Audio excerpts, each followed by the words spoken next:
Dhammarut. Throughout the time that we spend together here, may you determine to train yourself, depending on the postures of walking meditation, and rhythmic meditation while sitting. Move your hands and arms as has been instructed, and see and be aware of getting up, walking, sitting, and other movements of the body in the various postures. Fix on awareness, build up awareness and stay with awareness a lot. Be aware when your mind thinks of this and that and goes to other objects, because it will abandon the watching and seeing of the present, existing posture. Know how to put down thoughts and moods, pull yourself away, and come back to watch and see the movements of the body. Train yourself to be skilled at this point. Establish awareness properly. Take this way of practicing to be your work, depending on this body as the base. See Rupa moving and see Nama moving. These actions, of body and mind, are kamma, intentional. Train to see the basics of life. The first aspect of life that we will really see is Rupa and Nama. See it like this. Know which part is Rupa and which part is Nama. Rupa is this body of ours, that moves to and fro in the various postures, such as walking and sitting. Nama is feeling and thought, that which orders the body to move this way and that. It orders one to love, to be angry, to be delighted and to be sad. It orders one to go here and there. All of that is the state of Nama. All of it is a movement of the mind. This is called Nama acting. In reality, to get to see Rupa Nama and to be able to differentiate between them, takes rather a long time. This is because our minds are used to thinking, they are used to being carried away by moods. Whatever object arises, completely takes one in. A thought of anger arises and one becomes angry. Whatever one indulges in, one gets overwhelmed by. But as soon as we fix on being within limits and establish awareness, those moods that used to be so powerful, now express a reaction. Some people do walking meditation for a little while and get sleepy. Some people practice the rhythmic meditation and become restless. Their minds go all over the place. They struggle hard and feel uncomfortable, burdened, they have headaches and tight feelings in the chest. There are these troublesome things that come up all the time, they are obstacles. Understand this to be ordinary. Don't be annoyed, uncomfortable and burdened by those various manifestations. Establish awareness, hold on to awareness well. Whatever states or conditions arise during the practice of meditation, recognize them, see them. Have crystal clear awareness. Recollect what your main duty is. It is to cultivate awareness, and to see the body as it is moving in its present posture. This is the foundation. As for thought or any moods that come to interfere, regard that as ordinary, take that to be objects that change according to the habits of the mind, that hasn't yet been trained. All right, when it arises, but our main duty is to establish sati. Be aware, arouse awareness in order to see the body, always see the states, conditions, and whereabouts of the body, as it is moving about as clearly as possible. Know how to put down thoughts and moods that are, continuously, changing, don't let them be obstacles. This point right here, might be a big issue for some, and not a big deal for others. Characteristics and conditionings tend to vary according to previously accumulated habits. Sometimes the thoughts and moods that interfere are quite powerful. They might make one's mind think in line with them, until one is fooled and forgets oneself. The mind wanders away, it gets really fascinated with those things. Never mind. When we realize it, and are newly aware, be careful. Come back to fix on awareness and keep on practicing.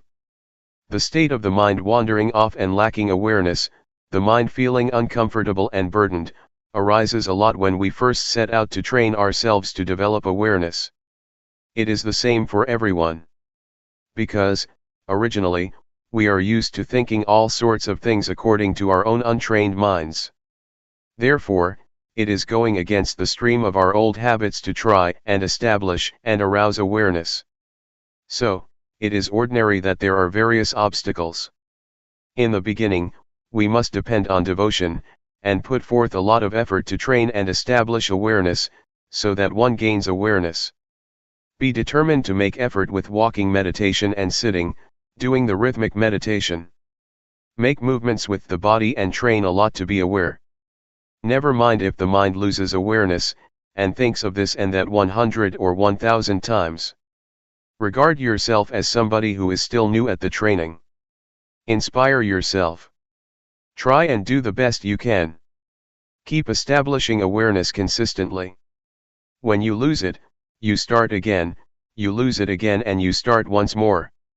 The state of delusion and forgetting often, and then being able to re-establish awareness, makes one begin to be able to differentiate, and one gets to know what one's heart and one's real character are like. One begins to understand how to adjust one's own mind to be aware. One knows how to put down changing thoughts and moods. These experiences teach one to re-establish sati faster and clearer. Awareness becomes more and more prominent, as long as one tries and puts forth effort. We now begin to really discern our states of mind, the states that are conditioned by thoughts and moods, and the state that is governed by awareness. We have more ability to know our own moods in time. And there is more awareness as well as awakeness.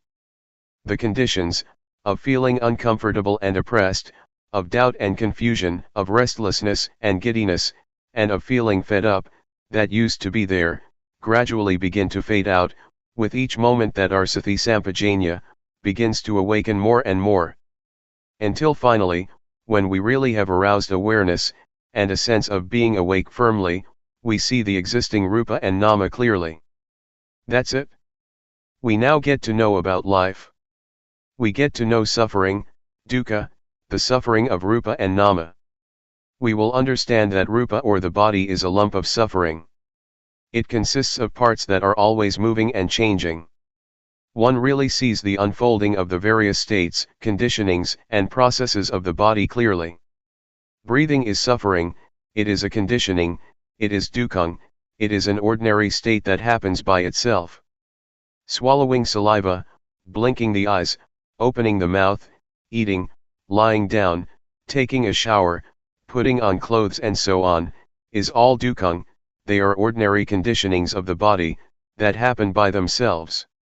Most people have never seen the states of the body, and the course that it takes, according to reality, like this. And then, through ignorance, we create another kind of suffering to mess up our lives, namely nama dukkha. Nama that we have not trained yet, nama that thinks according to what one likes, wants, and desires, nama that is still full of attachment, concocting up thoughts and views based on a self. This is another kind of suffering that we don't know about yet. This is a kind of suffering that is something unfortunate in our lives, that we have never studied or tried to understand. This nama has never been trained, has never treated rupa, nor one's own life fairly. But as soon as we see, train, and refine ourselves, and we know how to arouse and establish awareness, waking ourselves up, the very quality of sati acts as the judge. It is the most honest court. The kind of suffering that doesn't arise from dukkha, from the natural state of the body, awareness discerns it. Awareness brings it to a halt. Nobody can stop dukkha, the ways of the body and of life. Those states just happen, we have to be aware of those conditions, to acknowledge, deal with them and look after them, so that there is a state of normality and happiness for as far as conditions allow. But the suffering that is due to thought, that is due to nama, that is due to all kinds of wants and desires, is a state that is something untoward. It arises because of our thinking and our beliefs. This is what awareness sees. It stops and pacifies that kind of thinking. Awareness knows how to put down and pull oneself away from thoughts, in those circumstances. Awareness really acts as the judge because when one is aware and awakened, it really treats rupa and nama, and one's mind, fairly. One's life begins to be different from how it used to be. Before, one used to be a slave of moods and desires, and one used to fall in the trap of thought all the time. Thoughts, speech, and all actions used to be dictated by moods, by one's own character, every moment, every time. But now the time has come to wake up and establish awareness. Our body then has more freedom, one doesn't have to be under the power of desire anymore. Like if one was addicted to cigarettes and betel nut, and used to roam around and booze. One has been a slave all the time of desires, to have and be on the sensual plane. As soon as one is awakened through sati, one abandons that sort of behavior at once. Awareness knows how to differentiate and it knows how to properly reflect, it really sees things. Oh, this clearly is suffering. How could I indulge in those things and be such a fool? The things that one used to wallow in and be intoxicated with, really drop off our minds. There is no more desire for cigarettes, betel nuts, and booze. One completely does away with those things. For example, myself, I used to be someone who believed in superstition and I trained myself, until I was an occult healer. I used to calculate auspicious occasions. I had all sorts of amulets and whatnot, a complete mess. Before I could go to sleep I had to recite all kinds of verses and chants. My room was full with sacred and holy objects. Flowers, incense, blessed water and so on. I used to chant incantations for at least an hour. Whenever I traveled somewhere I had to figure out the omens. What time to set out, in what direction etc. Going to the forest, I first protected myself from fierce animals with spells. There was really a lot of stuff. And then I met Luangpor Teean. I trained to develop awareness with him at the Budayana Forest, Loy Province, in 1966. For a full month I trained and strove, before I was able to establish awareness and arouse a state of being awake. The various things that I used to think about, believed in, and practiced by way of different ceremonies dropped off. They really dropped off me. Sati was crystal clear and I realized, oh, it really is because of thought, and my own firm belief that I indulged in those kind of views for many years. I was really going over the top at that time. Now I knew how to be aware, how to train and strive, doing walking meditation and rhythmic meditation. I practiced in the same way as you are doing here now. I trained in awareness, I trained and trained. From being carried away through thoughts and moods, I gradually became more aware and awake, awareness became more clear by itself. After there had been an upsurge of being aware and awake, I felt that my life had revived and strengthened, it was really more dynamic. I felt that my mind was happy and at ease. Many conditions certainly were more distinct than before. It felt like a mountain or a heavy weight, that had been weighing down my mind for ages had been lifted off my life, almost completely. I understood what old people meant when they said, heaven is in the heart, hell is in your own mind. This took on a profound meaning for me.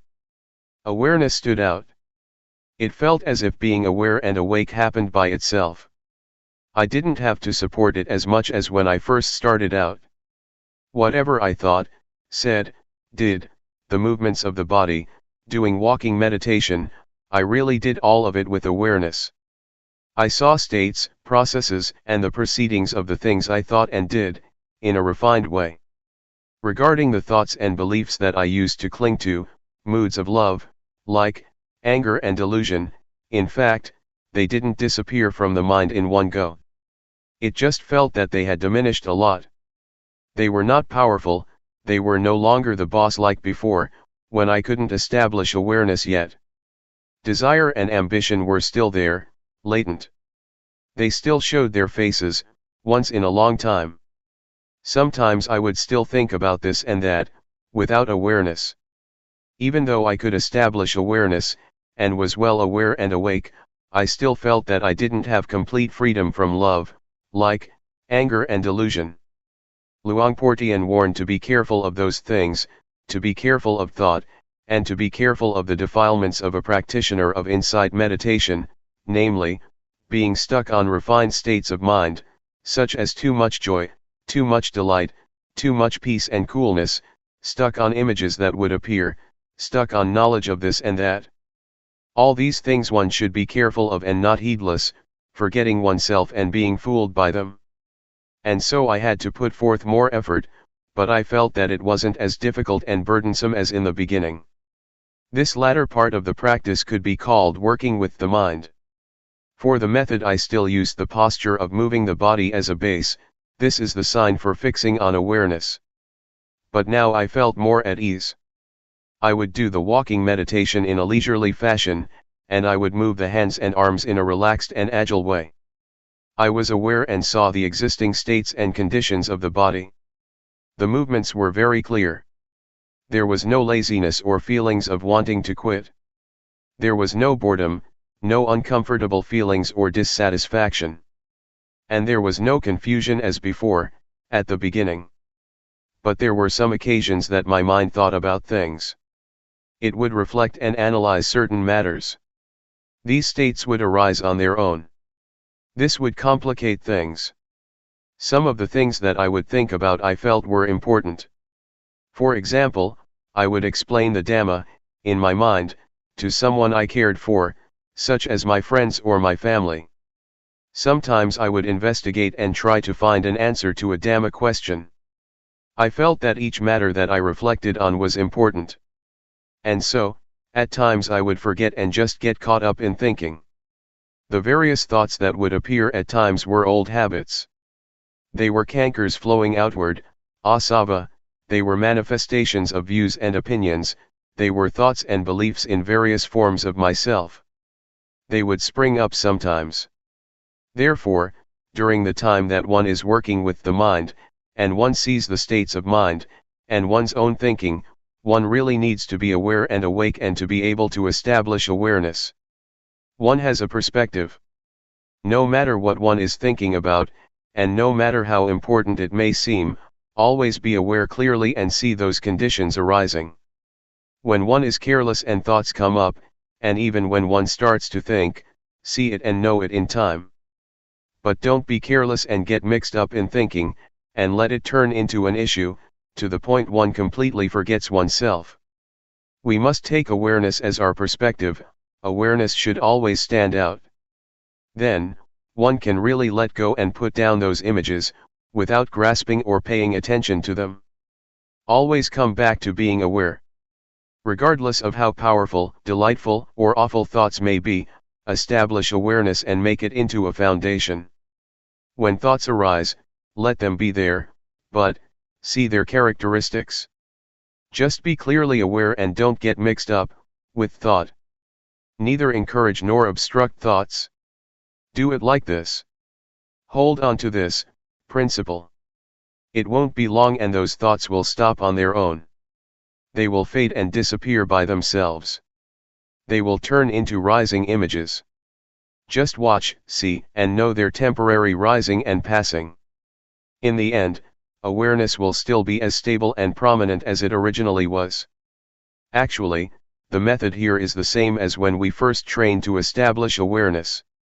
The only difference is that, in the beginning of our training in the development of awareness, we put emphasis on establishing awareness, on breaking through the encirclement of the various objects, and so we give emphasis to focusing on the movements of the body. We do this exclusively in order to have a foundation, or sign in training in the setting up of awareness.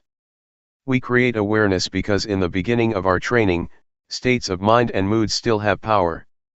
We are still accustomed to thinking, and this gives rise to some kind of mood that we are familiar with from the past. So we are not yet interested in watching and seeing thought, as we are in the later stages of working with the mind, because one who is not able to establish awareness is like someone without a place to stand. One easily loses one's footing and slips. When we watch thought or powerful moods, we get drawn into feelings of like and dislike, we tend to get carried away with things that look as if they're easy to watch. We can't yet differentiate between the object and awareness. Even though we know and see that we experience a certain condition, we are still not able to give it up and put it down. For this reason, one is taught to make effort with one aim, namely to train in order to be able to establish awareness, to be aware and awake, to be ready, including all things. This is the priority. Make use of the postures and movements of the body as signs and exercises to train in focusing on awareness. No need to be very concerned with thought or your state of mind. When we get to the point where we have established awareness, the mind is awake and we have a perspective on life, that's it. Now we have the ability to face thought, to see the mind, to see the stream of our own thinking in a straightforward way, without our mind slipping and sliding, getting caught up in thoughts. Therefore, only someone who knows how to set up awareness will be successful in working with the mind, someone who arouses both awareness and a sense of being awake. This period is important for getting to know oneself in a straightforward manner. One comes to know how to let go and put down one's moods, thoughts, beliefs, and conceited opinions, really becoming absolutely free. What kind of character and disposition did we used to have? What kind of things did we think about and believe in? To what extent did we have moods of love, anger, and delusion? We will really see our mind states, clearly as they occur, in a simple way. From the conditionings of mind that come up in thoughts, turning into moods, issues, and various matters, periodically or momentarily, Yanadasana, knowledge and vision, arises, one really gets to know oneself. Oh, this is how I think, I get angry this much, this is what I believe in. One will see conditions one by one, according to the thoughts that appear momentarily, relying on the perspective of life, the main principle, knowing how to establish awareness, being in control with awareness and being awake. The mind doesn't flow and comply with the moods and thoughts. Wisdom knowledge will arise within us, and we will be able to reflect and differentiate between desires and reality. We will know how to let go, we will know how to put down thoughts, put down delusion, put down images and moods that proliferate. We can pull ourselves out of thoughts and beliefs we used to cling to, and were firmly convinced of. Clinging is loosened and one returns to awareness that has never been so striking before. Views and opinions of all sorts get demolished more and more, one after the other. And in the end our minds are made smooth. Our minds don't go back to creating suffering and problems through concoction anymore. It has all been demolished. Proliferating thoughts, sankhara, that used to be so powerful and used to create heavy suffering in our lives and our families, are finally done with, their poison is really gone. Life is smooth. One is able to conduct one's life with intuitive awareness, sati sampajanya, as the prominent factor. One is able to be creative and perform one's duties and obligations as one should. One is calm, composed and endowed with discretion. One is able to reflect and discriminate A from B. One is really absolutely free and independent. Well, what I've said today was an introduction, and a pointing to a line of practice to train oneself. I have made known the teachings of the Buddha and done the duty of a Buddhist. I have done what a bhikkhu, monk, should do. There is the saying of the Buddha, arogaya paramalabha, being free from disease is the greatest gain. This refers to what I've been talking about, it refers to our lives, it refers to this method of practice. In the old days, the monks would go all over the country, and propagate the teachings on the end of suffering in the marketplace, or wherever many people would gather. It is the highest gain. It is eternal life. I think that I have performed my duty in a complete way, and have satisfied the request of the abbot of this monastery. This talk was given in a branch monastery in the south. May all of you, who have lent an ear, take up what has been said for contemplation, and put the various reflections and perspectives into practice. Determine to train and cultivate yourself, so that you will attain the paths and fruits of practice according to your aspirations. The art of knowing directly. I bow to the Triple Gem, the Buddha, the Dhamma, and the Sangha. I pay respects to the senior monks and all my colleagues in the Dhamma. May all lay practitioners prosper in the Dhamma. You've come here to listen to words. If you remember the words having listened to them, then you will receive something that is fake. But it is necessary to speak and teach. Talking in order to give rise to knowledge and memory is easy, it's easy to teach and understand. There are teachers all over the place. All of us sitting here now, at a monastery where a retreat is held, have knowledge of good and bad, of right and wrong. Everybody knows that. For example, we know that anger and suffering are no good. We know that, but we still suffer and still have anger. Now, in real teaching we have to teach ourselves, we have to teach ourselves to really understand. We might learn some things from others, it will make it easier to remember, but real teaching we have to do ourselves. In talking today we are all friends, spiritual friends. On this occasion we all become fellow practitioners, so that we can meditate and practice together. This is a good thing and it is right. In real teaching we have to teach ourselves. Even talking and listening are practices in themselves, practices in developing awareness. Don't be united in anything other than developing awareness. Be aware, pure awareness. Be aware in a straight and direct way, straight and direct sati. Feel the body directly, in a straight way. Be fully aware, don't let there be anything in front or behind. This is called really teaching oneself. Let awareness move around, let it be with the body, with rupa. And let awareness see the mind. When there are thoughts, don't prevent or obstruct anything, give awareness the full opportunity to see. As for the body, know directly and straightly, know purely. Use and search for whatever ways that makes you have awareness within your body. Make it direct and straight, know immediately. But some people don't do it like this. Before, I was the same myself, I didn't know directly and straightly. I reserved it and knew other things and there were thoughts. Why do we do it like this? One goes and uses reasoning, figuring out what is right and what is wrong. Like this is right. There is like and dislike.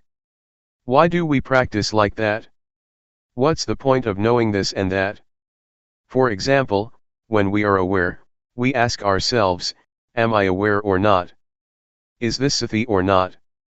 Is this kind of knowing, awareness? Or is it thought? Sometimes we're thinking, and we don't know what awareness is, and so there is a division all the time. Reasoning and perceptions of right and wrong come to interfere with practice, and so one doesn't practice fully. No, no, no, no, be aware. When you start off practicing you shouldn't use reasoning and think about what is right and wrong. Don't do it like that.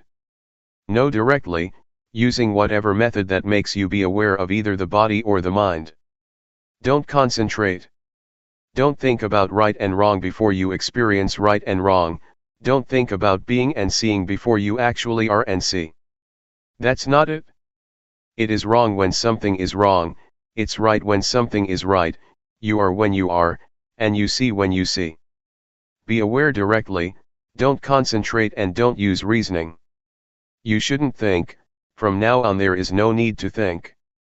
When there is awareness of the body and the mind for a long period, seeing automatically occurs.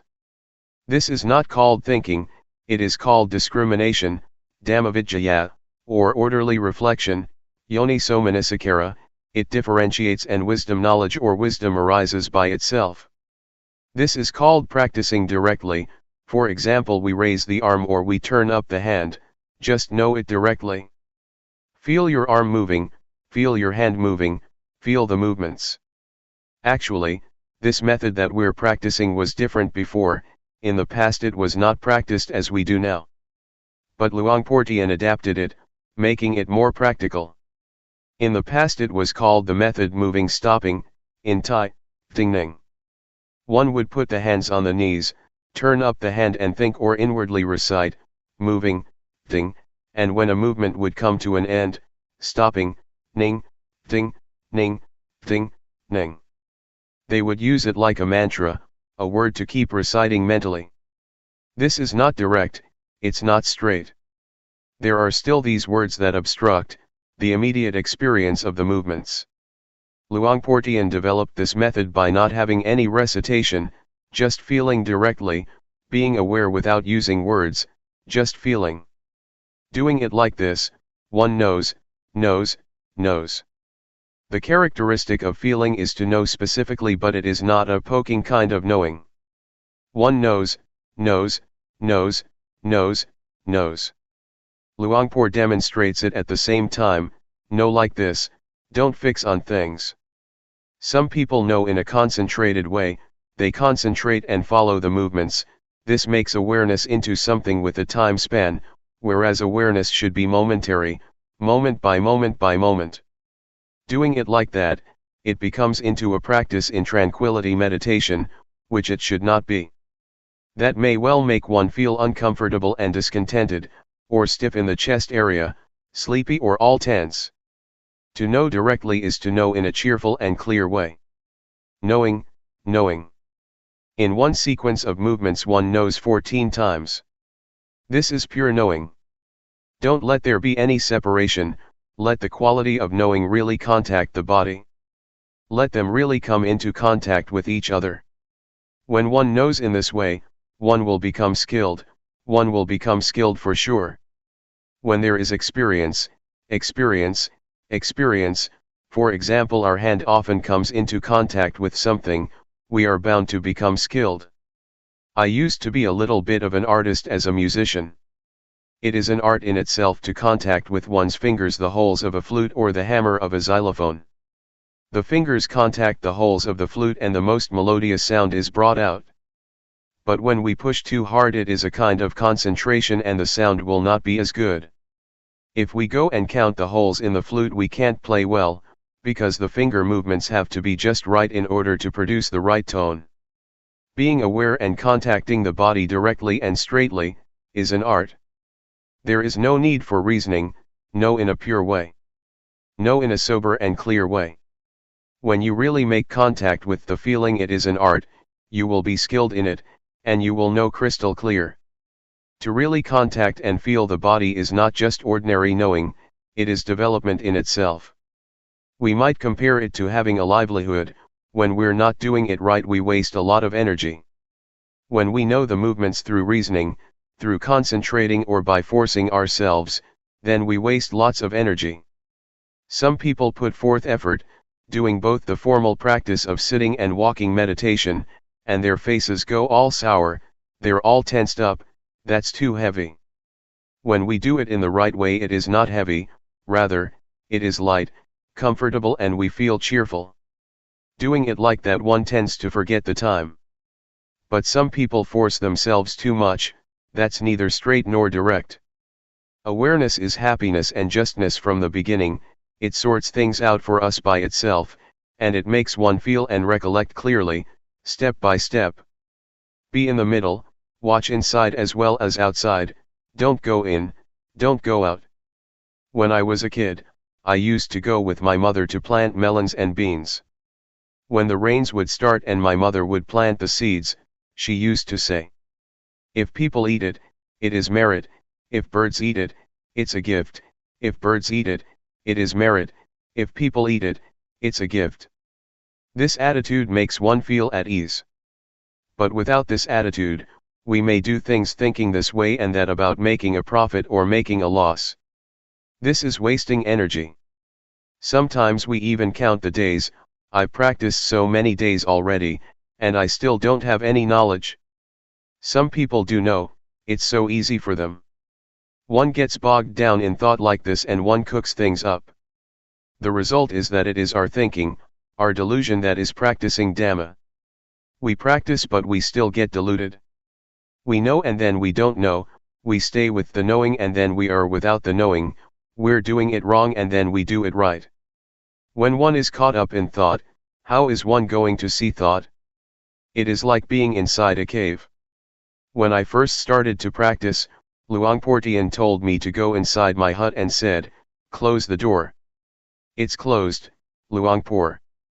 He asked, Do you see outside? I don't. What do you do in order to see inside as well as outside? Open the door, Luangpor. All right, open the door. I opened the door and stood in the middle of the entrance. Luangpor Teean asked, do you see outside? I said yes. Do you see inside? Yes. This is the way to do it like this. Having said that, he disappeared. What does it mean? It means to know directly. Don't be caught up in thought, don't go for it, don't be it. Don't be the one who is wrong or right, the one who gets or doesn't get. If it is like that, it's like there is a screen preventing us from seeing, there is no directness, no straightness. There is no openness and nothing is revealed. Just awareness, not wanting, not being. Try it out, knowing directly. Take one step at a time. Know directly, don't figure out what is right and wrong, don't go for attaining and not attaining, there is nothing to attain, there is nothing to not attain. There is nothing right and there is nothing wrong. If there is just pure awareness, there is no right and wrong, there is no knowing, and there is no not knowing, there is only just pure awareness. Give awareness the full opportunity. Just as with planting rice, if we don't plant it well, it won't come up. It's the same with chilies, eggplants, and fruits, they need to be planted properly. But if we know how to plant these things, it will be just right and there will be a balance, the roots will sprout and the plants will establish themselves. If we plant them in the wrong way, the roots won't flourish and they may break, the wind blows and they shake about. We have to keep replanting them, and the end result is that they don't grow well. Try it out. I'm teaching you, so that you will practice, I'm not talking just to give you information. We have come here and so we must try and practice. Practice directly and straightly. At one time I returned from Singapore, and I stopped over at Hat Yai, south of Thailand. Somebody brought a Westerner to see me. This Westerner said in a straightforward way, there is no need to teach me anything, just tell me what to do. I know many things already, so it's better to tell me what to do rather than to teach me things. What do you think of that? I feel that that is very good. So I told him how to start. Kamma means action. It means to feel. Do you know the movement of turning up the hand? Do you know the movement of raising the arm?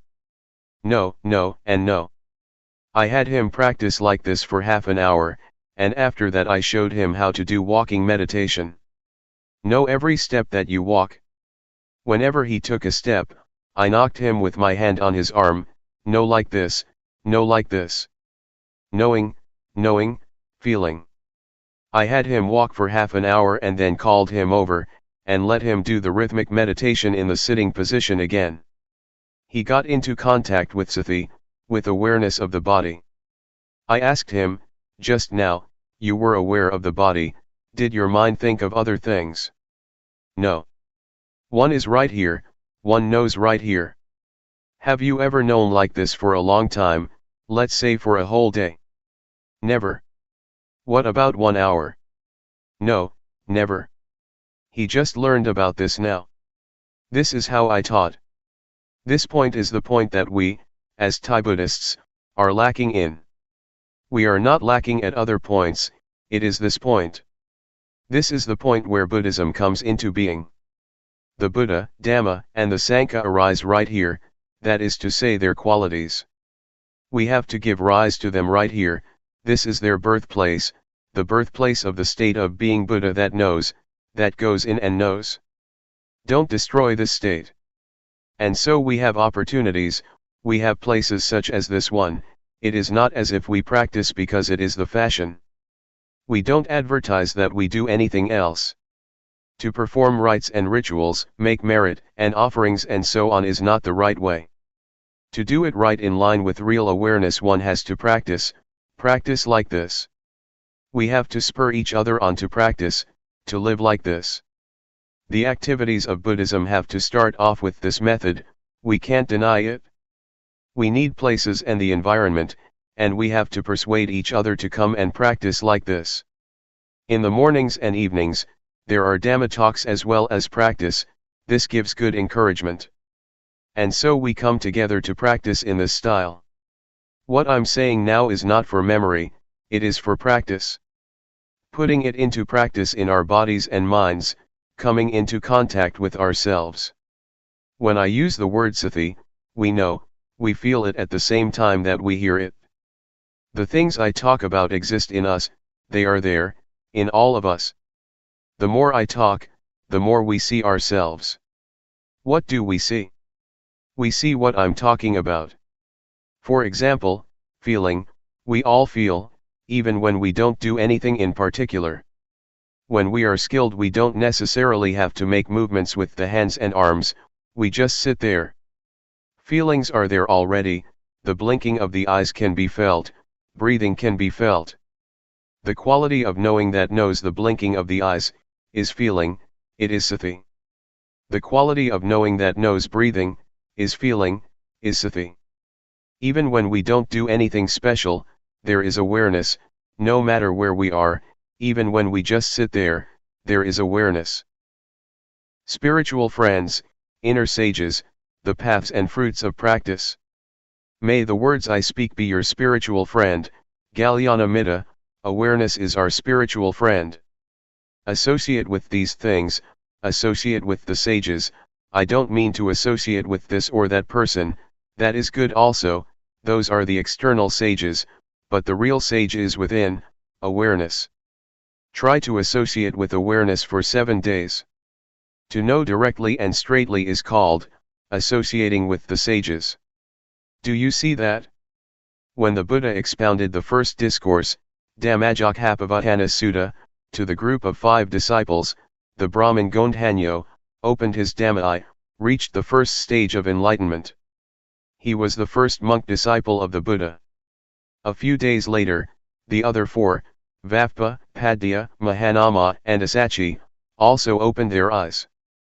The Buddha pointed to and talked about, the 2 extreme modes of practicing which should not be followed through, Gamesu Gama Sukali Kanu Yogo, and Athaki Lamatanu Yogo. The path is the middle way, the path for the mind to walk, the path of the mind is called, Magga.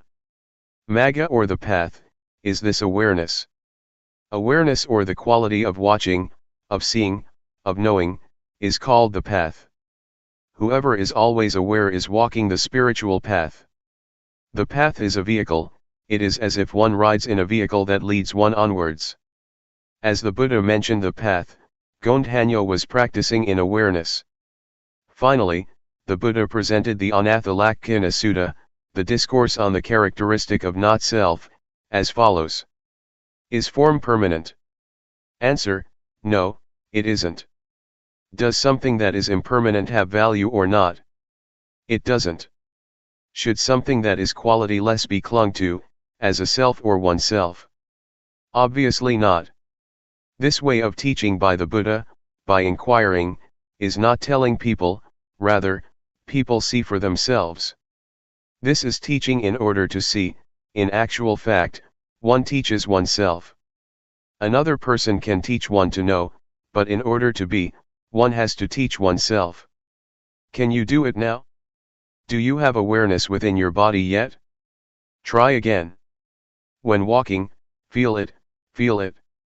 Sometimes thoughts come up. What do you do when that happens? Well, be aware. Be aware. Focus. Know the body, as it is moving. When there is awareness, are there still thoughts coming up? Can you solve the problem this way? Can you change thoughts into awareness? You can. As soon as awareness arises, the thoughts stop. So, know the movements of the body well. A thought comes up one time and one knows, the body, one time. This knowing is the right way to teach oneself. Teach yourself often. The more thoughts the better. But some people are interested whether the thoughts are right or wrong. They think that thinking is wrong. On thinking, see the thought, there is no right or wrong, there is just seeing, seeing thought, knowing thought. As soon as one feels that there is a thought, everything comes to an end. On seeing thought, skill arises. The state of seeing thought, seeing it often, is an art. It is like seeing somebody's face. When you see somebody for the first time, you might forget again, but when you see somebody many times you become familiar. This not just ordinary knowing, you know his or her character, what kind of person this is, whether you should connect with him or her or not. Some people see thought, and think that it is wrong. When a thought pops up, it's wrong. This is wrong understanding. That's not right. This is similar to that time, that I was up at the monastery on top of the hill at Bohom village, Luangpor Teean's village, in my early days of practice. Luangpor Teean wanted me to stay there at that time. There were many people practicing. I was doing walking meditation with another monk. He was lower than me because it was a hill. When he got tired he sat down, and then I heard these strange slapping noises, pat, pat. He slapped his own head with his slippers. I walked over and asked, "What are you doing?" He said, "The mind thinks all the time, I don't know why, it's crazy." This is not seeing thought anymore, he got caught up in it for sure. He was punishing himself for it. Doing it like this is to go in the wrong direction. It is like planting rice and pulling it out again, they won't take root, there won't be results. Therefore, when thought arises, don't consider it to be good or bad, just see it directly. Thought is useful, we'll get to see it. There is nothing wrong with it. Thought arises, that's good, we'll see it and be aware of it. Knowing it in a cheerful way. On seeing happiness you go, on seeing suffering, heat, cold, This is Vipassana, insight, in small ways. This is being a meditator. If you are the one who is right or the one who is wrong, then you have taken birth and you are caught up, you are still deluded. There is no knowing. This quality of knowing is completely neutral. It can be applied to anything, it is absolutely fair and can be used with everything. We're not looking for faults. I don't like wrong, I like what is right, I like knowing, I don't like not knowing. It is not like this. If it's like that, the quality of knowing will not prosper, it gets cut and divided up, it gets separated all the time. Do you understand what I'm saying? Have you realized this? When you know, are you satisfied, and when you don't know, do you feel sad? When it's wrong you feel ill at ease, and when it's right you feel good. In the past, I've asked people, having short interviews with them at Sukato Forest Monastery. A lot of people used to come to practice. I asked a girl how things were going. She said, "Today it was a real hassle, I don't know what I was thinking, I was all tense. It wasn't like yesterday. Today I was really in a mess." I said to her, "This is not the way that a meditator talks, try saying it another way." She thought for a while and then said, "Today I saw the mind thinking, I saw it being tense." That's the way to talk. In the first version she was caught up, but in the latter she saw it, she became smart. The words I am, are no good, the words I see, are fine. Do you understand? What is it like for us here? Being or seeing? This is the point of separation. Insight, Vipassana, does the separating, at this point. Things are melting, being digested, dissolving into emptiness. Until there is no self. The way to arrive at the path and fruits of practice, is by this way. This exists within us. It shows us the way. The path is sure, the path is to watch, to see. The things that arise with the body or the mind, they arise so that we can watch and see. Do you see? Especially in the mind, there are lots of things that come up for us to look at. Has there been any gladness these last few days? Did you see it? Have you ever seen happiness? Have you ever seen suffering? These things come up for us to see them. What about satisfaction? Have you seen it? Dissatisfaction. This is the path. If one sees, then there is the path. The middle way. The way to get to the path and the fruits of practice is right here. At the point of seeing and not being caught up. Things arise in order for us to see. Some people may experience tension. Do you see tension? Some people may experience dullness. Do you see dullness? Others may see thought. Do you see it? One cannot grasp hold of the mind, there is just seeing and seeing. Develop this state of watching and seeing a lot. Develop the quality of seeing a lot. See the body moving, see the raising of the arm, see the lowering of the arm. Know and see. Knowing and seeing. When things arise that we don't want, things that we didn't intend, see that also. For example, thought, we didn't ask for it, it just arose. When we see thought, thought comes to an end.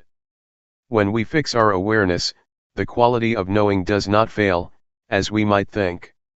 It is good to have thoughts arising. This way we get to see them, see the mind thinking.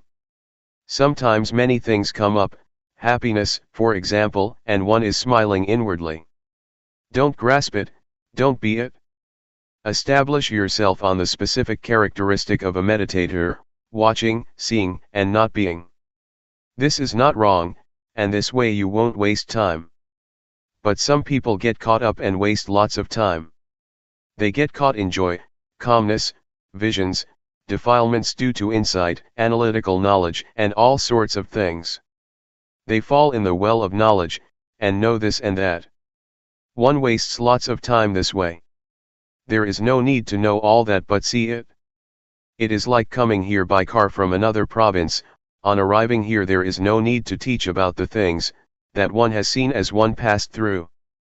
But some people will stop and rest when they get to a nice shady tree, others get sunburned. They get caught up and grasp onto the states that they come across. Just pass through. Don't want anything. Some people want this and that, right and wrong. This is desire, I want. This is not right. Especially when it comes to the mind, one cannot grasp hold of it, there is just seeing and seeing. When there is real suffering, the Dhamma becomes valuable. Maybe some people don't understand. Never mind. I'll just talk anyway. When you're in a bad way, you may search for it, and it may be useful at that time. Yesterday I talked with Luangpor Teean.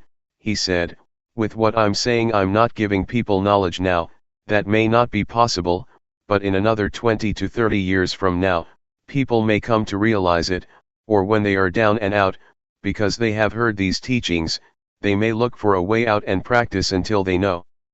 For example, I say, don't be caught up, watch. Maybe, when we bear great hardship, we suffer and it hurts a lot, that we recollect what I said, watch it. And then we watch. The state of watching will probably help to solve the problem. When we come into contact with the state of watching, we might be released and liberated from that condition. We may be able to let go and put things down. At present, there may still be plenty of excitement for things, maybe we want this and that, there is no suffering yet. But when suffering arises, Dhamma will be valuable. So I'll talk just in case, so that you may hear it.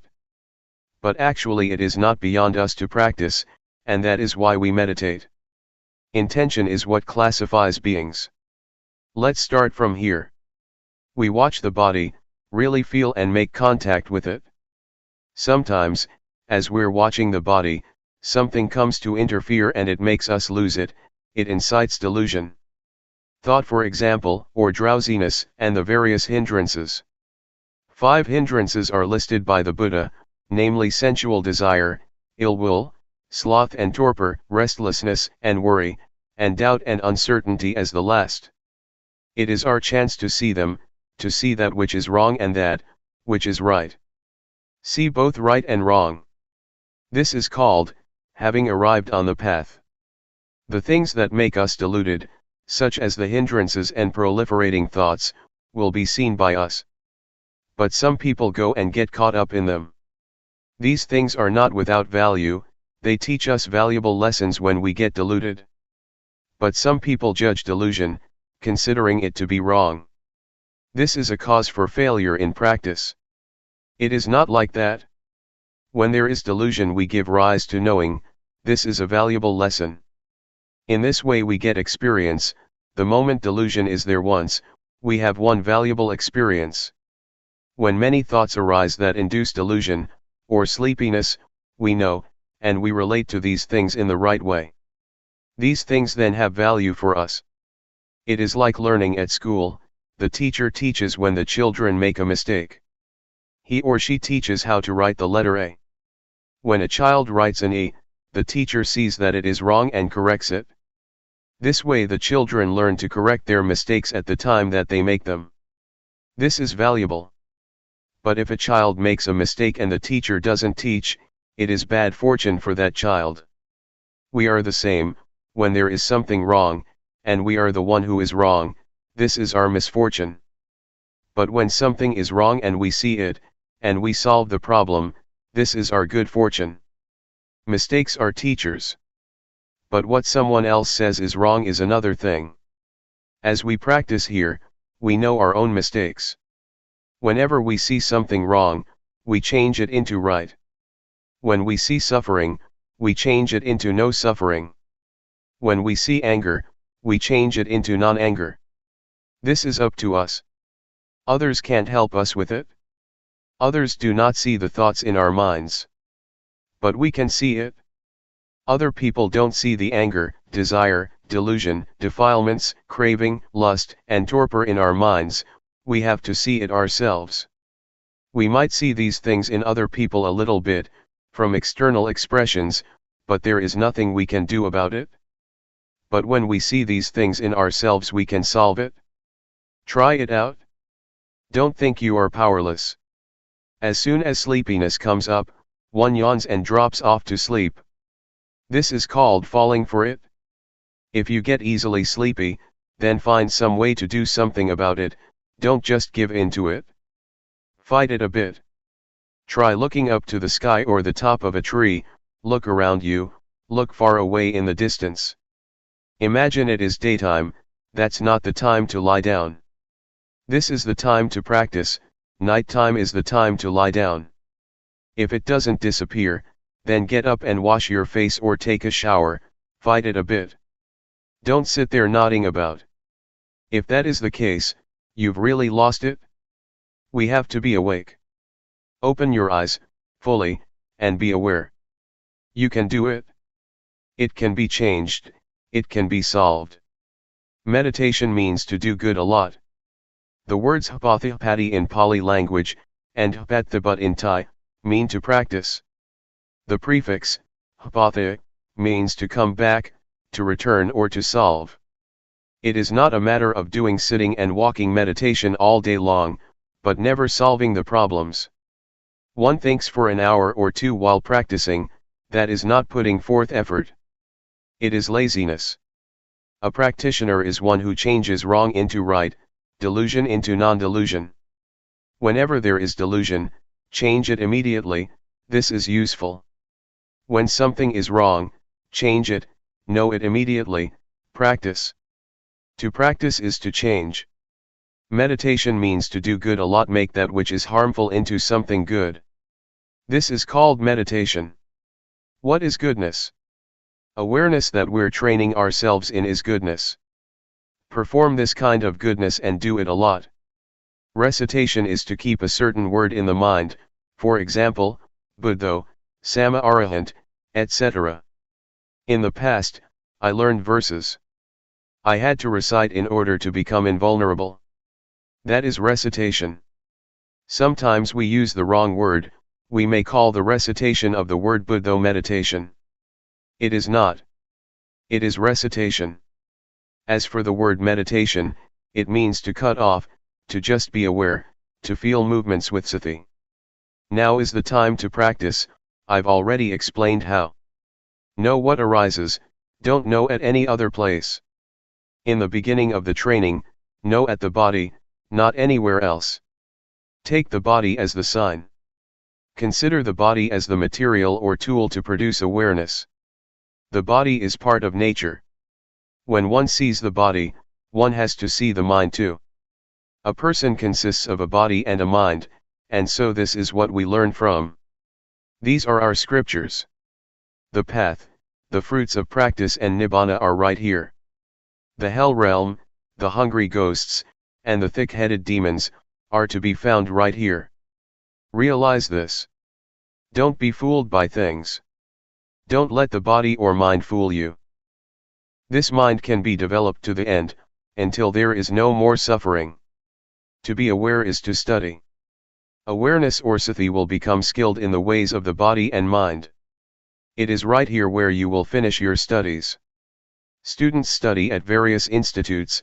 When they finish they have what you call a PhD. But awareness is the real study. The word study means to integrate. One sees sila, samadhi, and panyat. It is awareness that studies the body and the mind, until it is skilled. It could be called full knowledge, parinyat. As I said this morning, there are three kinds of full knowledge. 1. Yatha parinyat, full knowledge by way of recognition. 2. Dhyana parinyat, full knowledge by way of clarification. This is rupa, this is nama, this is suffering of rupa, of nama, this is disease of rupa, of nama, this is convention, constitution, and ultimate meaning. 3. Pahana parinyat, full knowledge by way of abandoning. Some things in the mind can be absolutely abandoned, completely changed. The mind can be developed, don't think it is a hopeless job. As I said before, someone who is angry is at the end of one's rope. If not, then there is no problem, just normal. The state of watching is normality. Normality is the spiritual inheritance. Complete normality, until there are no more changes. Until it is stable. Attain to this state. You have the right to. The thing that leads one to normality is the state of watching and seeing, and having seen not being caught up. The mind returns more and more to normal, it becomes pure. The pure mind does not get concocted. This is the spiritual life. The spiritual life doesn't mean a shaven head and yellow robes. The living of the spiritual life is this. Awareness. Knowing a lot, knowing often, being aware often, and the mind will gradually get purified. When the mind is pure, and stealthy thoughts come up, it doesn't want them, they are wrong. When anger arises, it doesn't want it even more, it is wrong. Restlessness, defilement, and worry, that's not it. That's not normality. The mind is like that, if it is not right, it doesn't want it. The mind sees and solves, it sees and doesn't want. But some people don't know, they'll take on everything. They go for happiness, delusion, like and dislike. They get caught up in all things. This one mind can be caught up in thousands of things. Then there is no freedom. No spiritual life. No purity. No normality. This way of practicing of us, has definitely not changed for over 2,500 years, it still stands up to verification, it is a science because it stands up to verification. The religion that will lead the world is Buddhism. These days, scientists say that the religion that will lead the world is Buddhism. Women will lead society, men will be followers. Buddhism will be the leading religion. Especially this method of using movements through the rhythmic meditation, is very popular with educated people everywhere, both in Thailand and abroad. The reason for this is that it can be experienced, it is because we teach people what is true. Try it, raise your arm, do you feel it? This method of knowing challenges people, it can be proven, there are results. It is not limited to sex, age or nationality. It can be used and contacted by all. This is the most universal method. It is our good fortune, that 30 years ago it was Luangpor Teean who set the fashion. It is most appropriate to every sex and age group. As Luangpor Teean used to say, don't take age to be an obstacle, awareness is the same for all. Therefore, I say that it is appropriate, that it is universal.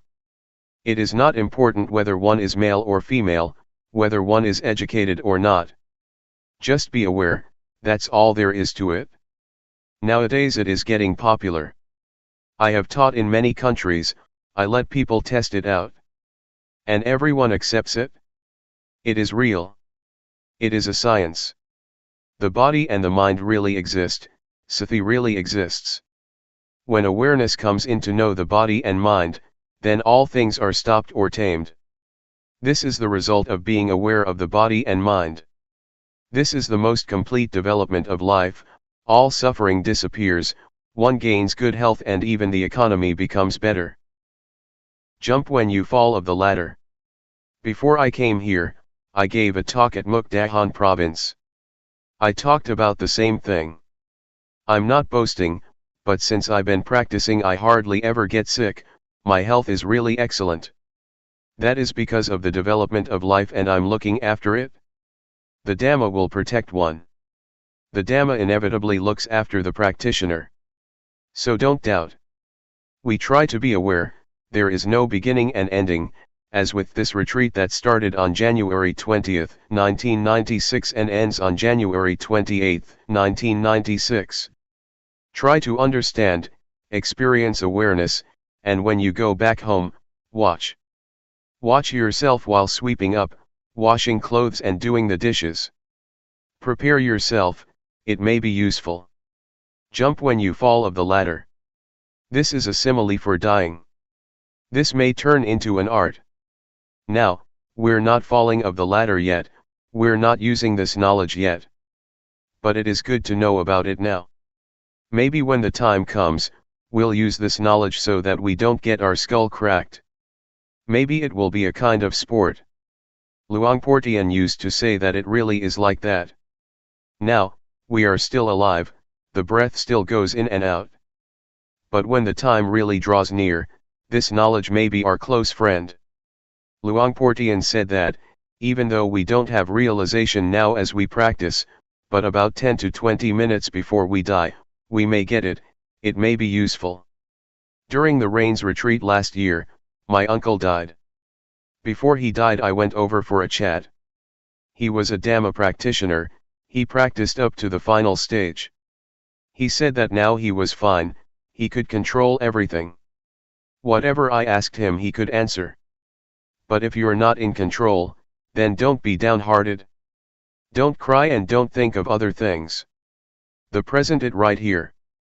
It is here, where one is not caught up in anything. One is watching things. But if you don't have control you may be dumbfounded.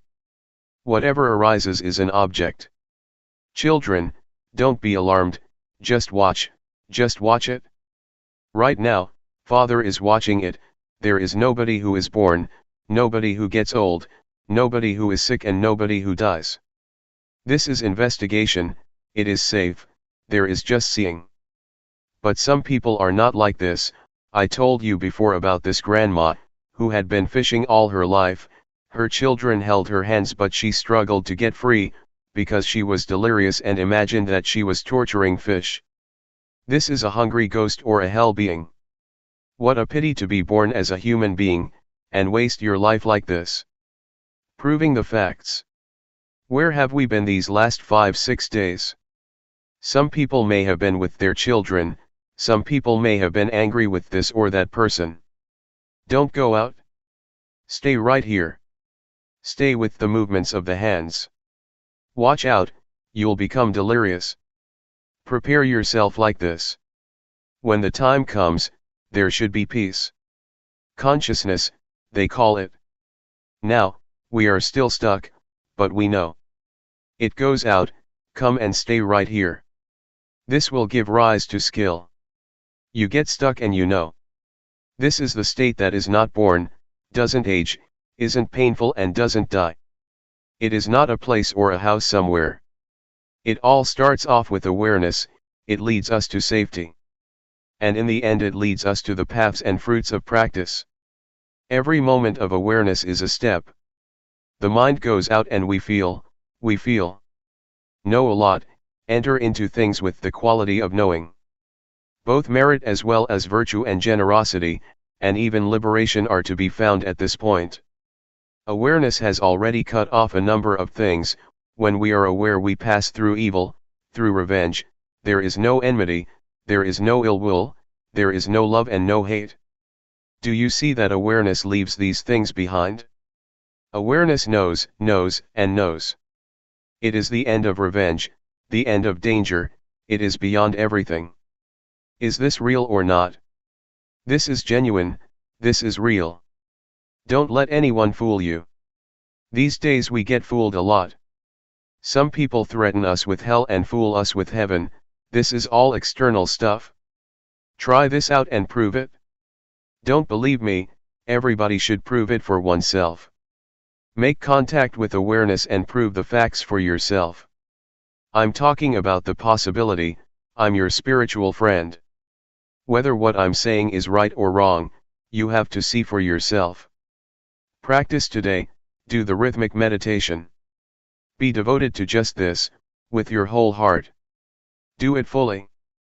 Whether you do walking meditation or do the rhythmic meditation, sitting under a tree, try to arouse awareness. Little knowing will turn into knowing more. This is our inheritance, our noble treasure. Build it up, you're still alive. Don't wait until you're dead, build it up now. Alright, what I've said comes from the way it is, it's not coming from memory. The things that I've been talking about, exist in everybody who is sitting here. With good intentions towards all beings that are determined, may all good qualities and the goodness that we have performed, be the power that will support and send you to the realization of the way it is, which is safety and immortality, no birth, aging, sickness, and death. 2 Dhamma fragments. A. Instructions. B. The straight way. Instructions, given at Buddha Mandala. The formal practice is really a formula in itself. One lifts up one's hand and one really knows. Raising the hand, one knows, lowering the hand, one knows, moving the head, one knows. No need to ask anyone. It is to be experienced for oneself in the moment. We know and see ourselves. We don't have to wait for even a split second. Turn up the hand and know, raise the arm and know, it is immediate. This is the real thing. What is real has to be verifiable, it is not a mind-made image. Don't go and think that it should be like this or that, just try it out and really experience it. Be aware. If you make the movements just right, one movement takes about 1 second. So in 14 seconds you complete one cycle of 14 movements, that is knowing 14 times. An hour is 3,600 seconds, if we know every time, then that is 3,600 moments of awareness, using the form of the rhythmic meditation. That's a lot. When there is knowing, there is no delusion. Suppose we stay with awareness for 2 whole days, or as the Buddha said, whoever has sati with the body and mind continuously, for either 1 to 7 days, 1 to 7 months or 1 to 7 years, will get one of 2 results, of which the highest is the attainment of arahantship, one who is far from enemies, impurities, one is a noble one, life is smooth, there is no danger. The Buddha challenged us with this. This is where we as Buddhists are lacking. Not anywhere else. Look at this park, Buddha Mandala, everything is huge. Thailand is a Buddhist country and all building projects get constructed. Except for awareness. Being with the body and the mind, there is not much of that yet. And so we're working on this. What happens when we are aware of the movements of the body and the thoughts in the mind? Try out to experience awareness. Steep the body and the mind in awareness, what will happen? Be aware for 10 minutes, 20, 30, an hour. Anybody who knows for an hour or 2 will know the difference between knowing and delusion. We will be able to make a choice, the mind will choose and take what is right. Delusion is not right. Awareness is right. The body can look after itself, when it is hot we take a shower, when it is cold we put on more clothes, when it is hungry we find something to eat, when it is tired we take a rest or a sleep. But the mind doesn't look after itself, unless it has been trained. It takes on suffering, it goes for anger, love, hate, like, dislike and so on. Sometimes it wants suffering and delusion. Some people go and buy delusion, they look for things to indulge in. They cannot remain still. Some people have never trained themselves. But when we train in awareness we can come into contact with it. Then we will be able to sort things out. We will side with awareness. But when we have never trained we don't know how to do that, and the mind will jump all over the place. If we train in awareness for 1 day or 2 days, the mind will come to look for awareness, because awareness is just. Delusion is not. Anger and suffering definitely are not just. We will know what to choose. The mind will choose what is right and safe. Now, when we don't train we don't have this ability, we can't do it and we don't know. Everybody has knowledge, has finished studies and is capable of making a living, but the mind hasn't yet come into contact with the justness of life. We know what is right and wrong according to reasoning. For example, we know that anger and suffering are not good, we know that, but we still get angry, even though we know that it is not good. That kind of knowledge is not good enough. One has to experience things. Reasoning is still convention, it is still not right. Sometimes people kill each other because of reasoning. But in practicing Dhamma, we experience things, we steep ourselves in awareness, we don't use reasoning, it is beyond reasoning, it is ultimate. Reasoning is still convention that is dependent on conditions. But ultimate reality is not reasoning, rather, it is a clear and evident experience. Seeing anger and non-anger has nothing to do with reasoning. Anger is not right. Non-anger is right. When we have experience we know that delusion is not right, and that non-delusion is right.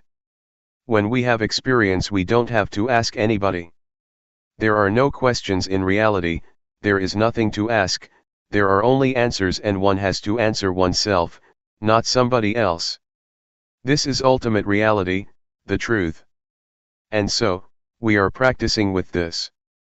We've tried it out for 3-4 days already. Testing and proving it. We use the body and the mind for this. What's going on there? You shouldn't think and see before you actually see, be right or wrong before you're actually right or wrong. Sometimes we turn to thought to find an answer, it may not be right. It all depends on how we think. We can all think according to reason, but thought does not last. Really meeting with knowing and delusion is not thought. As soon as delusion arises we are aware. That's not reasoning, one dives into it. Whenever there is anger, be aware and anger will disappear. That's it. Our minds rise higher and become more pure, there is more experience, more lessons. We don't have to ask each other what is real. Experience and try it out yourself, dive into it. Soak the body and mind in awareness. Try and add awareness to the body. We have a form of practice, using intention. Everybody, put your hands on your knees. Try. Who is the one who knows where the hands are? Are you absolutely sure that the hands are on the knees? Suppose I tell you that your hands are behind you, do you believe me? Yes or no? No. Why not? Because you see and know. Who is the one who sees? Do you see it yourself or is somebody else seeing it for you? What is it that sees that the hands are on the knees? The eyes. Close your eyes, do you still see that the hands are on the knees? So it is not the eyes. That which knows that the hands are on the knees is called sati. The word satipatthana means the foundation or establishment of awareness. Establish the hands on the knees and be aware of them. Turn up the right hand. This is not the same as when it was still flat on the knee, is it? Are you sure? Raise the arm up a bit. Don't tense up or concentrate. Do it lightly and know. Now move your right hand to your abdomen. Then turn up your left hand. Raise the arm. Now put your left hand on top of your right. Do you feel what's going on? Where are your hands? You know. Slide the right hand up to the chest. You know. Move it out to the side. You know, don't you? Come down to the knee with the hand on its side. Then turn it over. Do it at ease, smiling inwardly. Don't say it is difficult. Move your left hand up a bit. No. Move it to the side. No. Lower it to the knee. No as it comes down. No as you turn it over. Each time there is awareness. If we would count, we would get 14 times, 14 movements, 14 moments of awareness. Make it into a rhythm, but don't count. No, no, no. No each second. Don't do it too slow. When you lose it, come back. Feel the hands. Don't lose it, don't concentrate, don't count. Know each time, as separate movements. This kind of knowing is not a continuous state, that would be tranquility meditation, and one won't see thought because it doesn't arise. But this kind of knowing is just knowing for a moment, from moment to moment. We are not afraid of thought, we'll get to see whatever arises and we'll return to awareness. Awareness is not thought, it is an experience. It is not memory. Even though the mind thinks at times, we know. Whenever thoughts arise that we didn't intend to think, thoughts that arise by themselves, don't follow those thoughts. Come back to the body, the hands, the mind goes off over there, but we return to the movements. Don't lose yourself in thought. When you do, or you lose yourself in painful feelings or tiredness, then try to come back to the movements. The meaning of practice is to come back. Find a point to establish awareness. It may slip off again and again, but we come back again and again. It gets better and better. It is like a baby trying to stand. As soon as they fall over, they will try again. They fall again and they try again. This makes babies firm. Training in walking and sitting makes them strong. Don't help them, let them get up by themselves. Tell them, get up, get up. Don't go and help them. We are the same, when we lose it we come back. Come back to the place to establish awareness. We have 14 such places. Keep doing that. It's only ordinary, that someone who has a job to do has some obstacles. People who work have aches, pains, tiredness and sweating, but they keep on working. Or farmers who are out in the sun, they have to continue planting rice, no matter what. Developing awareness is the same. Sometimes we have aches and we're tired, but don't let that stop you from making effort. Just know it and come back. Some people work at an office for hours on end, they had to train in that also. When aches arise, one has to adjust oneself. Don't let those feelings have power. Don't let them stop you practicing. To see them and to come back is to build up patience and strength in itself. It is to accumulate experiences and lessons. Sometimes we may get sleepy. Try to wake yourself up. Stir up awakeness. Whatever method works, there is no fixed way. You might get up and walk, you might look up in the sky, you might rub your face with your hands or wash your face. Don't give in to the extent that you just forget about awareness. It is good to train with this. Sleepiness will teach us. Delusion and suffering will teach us. Whatever arises we use for training in awareness. Sleepiness, aches, delusion and thoughts, all are objects for awareness. They are all teaching us. We get plenty of teachings, because awareness is that which solves the problems of body and mind. Awareness is truth. It relates to the body and mind differently than, for example, medicine. For a specific disease such as a stomachache, one has to use a specific medicine. Awareness can be applied to all affairs of body and mind. Sleepiness, delusion, and thought make us aware. Developing awareness is really extremely convenient. Everything is an opportunity to know. Blinking the eyes and breathing can be known. Apart from the formal rhythmic meditation, you can train with this and with that. Sometimes too much formal practice can make one weary. We should change the posture then. Adjust yourself a bit. If we have been in the same posture for too long, we should make some change. Start anew. Make awareness prominent. A movie maker doesn't stay with one scene for too long. If sitting for a long time makes you sleepy, then get up and walk, so that the quality of knowing becomes clear. Don't let sleepiness and delusion become clear. Keep adjusting. Do it a lot and awareness will become distinct and big. It has power now, it is easy to know. When we can't do it yet, it is easy to be fooled. When delusion is mighty, it is a burden, and so we try to train anew, and make awareness precise and clear. Don't just go through the movements of the rhythmic meditation, do it with awareness. If you're not aware, then don't make movements. Do it slowly, be attentive. Jack up your heart, make it firm. No, no. Really no, don't just go through the motions. This will make you familiar and it will be easy to know. It is possible to understand the Dhamma and have realization fast. To know 50% and be deluded 50% is not a good way to start off, and drowsiness will be a problem. Some people are habitual nodders. You must be awake. Be aware and smile inwardly. Be at ease, set your face, your body, and your heart at ease, don't think that it is difficult. Make yourself comfortable in practicing. We don't focus on what is right and what is wrong. Whatever happens is all right, never mind. A bit of delusion? Never mind. Enjoy yourself.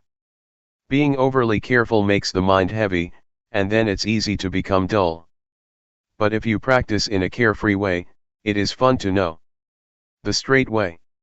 May all of you be attentive and intentionally build up awareness, by using movements. Try it out, test it out, experience it. If we are aware of movements for a long time, awareness will abandon that which is no good. To be aware is to do that which is wholesome, and when there is awareness, the mind will gradually become clean, peaceful, and pure. The mind will be like a still lake without the wind blowing.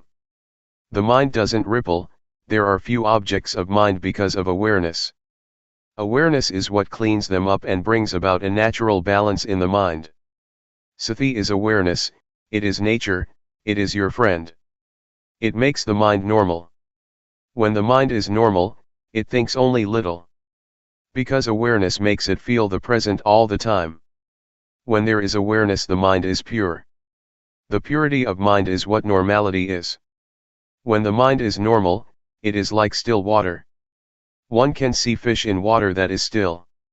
One can see all sorts of things in the water. We can even see air bubbles of little fish. That is because the water doesn't ripple, we can see everything clearly. We can even see the reflection of our face in the water. Luangpor Teean said that, at the time that he was still practicing, it was as if somebody gave him a push when a thought came up. Oops, what was that? Another thought, and another whoops. Then, he saw it, the mind thinks. It is thought. The reason things happened like this, was because the mind was dwelling in normality. As soon as a thought would come up, that would make a big difference. Thought is something coarse. Before I didn't know that. I thought that the body was gross, but I no longer see it like that. When the mind dwells in a state of normality for 1, 2, or 3 days, the mind is pure, there isn't anything making it dirty. The mind experiences this pure awareness. Before, there would be thoughts and the mind would be soiled by them, there was no knowing at that time. I have been with thought for 20 to 30 years. But when there is good sati, the mind comes into contact with awareness, comes into contact with purity and normality. One could compare it with clean clothes. Or, compare it to being an adult.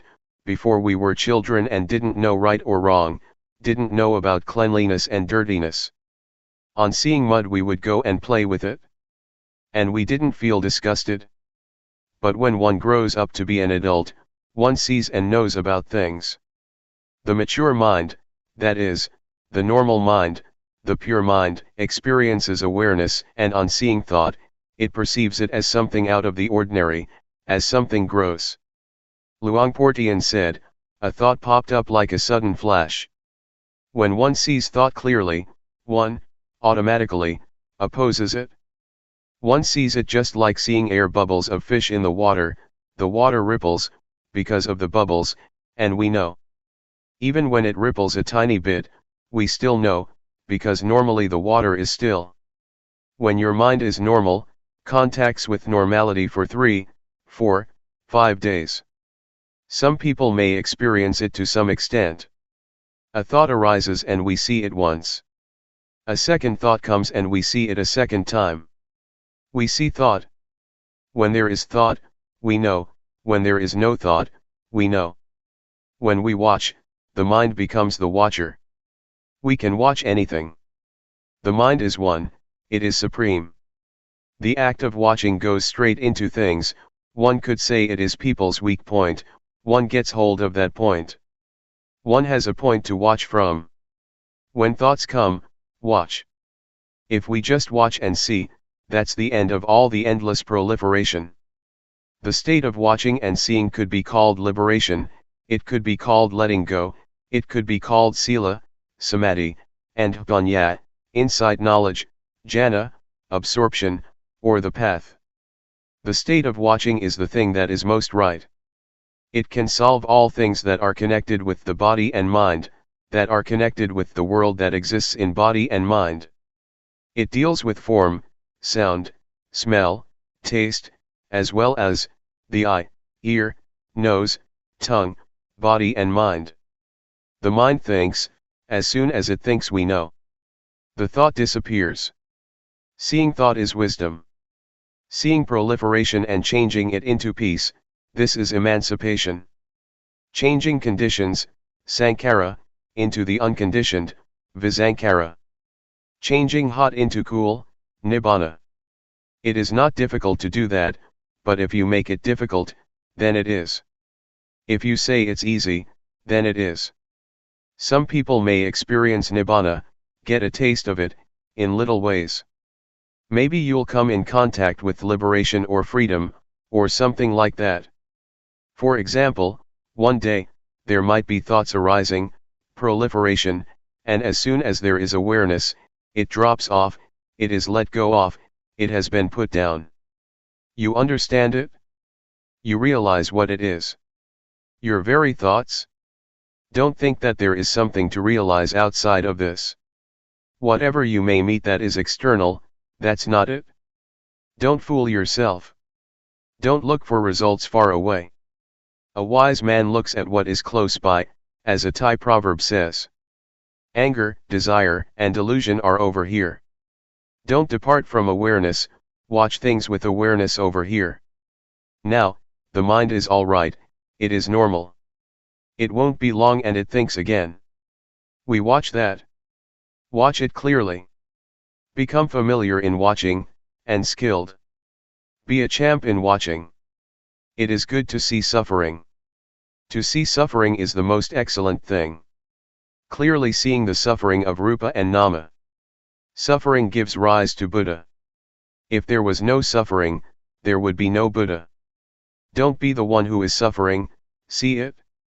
To see suffering is to be the Buddha, a little Buddha. The Buddha is the one who knows, the awakened one, the joyful one. It doesn't mean a person, rather, it is the quality of knowing, of being awake, that is the Buddha. The state of seeing is a quality, it is the standard of life, it is the path. But the state of being, caught up, is ill fortune, it is bad luck. One can be all things, one can be the one who is hot, cold, hungry, good, not good, or whatever. The state of seeing, on the other hand, is the inheritance of spirituality. In the beginning of the development of awareness, one must do it with intention, intentionally moving the hands and feeling it, feeling it. When you do it a lot, you'll come to love it. If you experience awareness, you'll love it with your whole heart. You feel satisfied and joyful. You feel that you don't want anything else in life. It is right here, Fullness of heart is right here. In the beginning some people may not yet be fluent, and not yet see the value. They practice half-heartedly and don't really make contact. But when you make contact with awareness at the hand moving, you will become familiar with awareness. It is not ordinary awareness. When you do it a lot, it turns into responsibility, it is a protecting, it is caring. If we try to experience awareness, love will spring up, we won't be fooled again, we don't want anything else, we are content and we love this method, we are satisfied with it. We were born for this state of awareness. Once we have experience with this method, we are safe, utterly pure, and we don't have problems or suffering.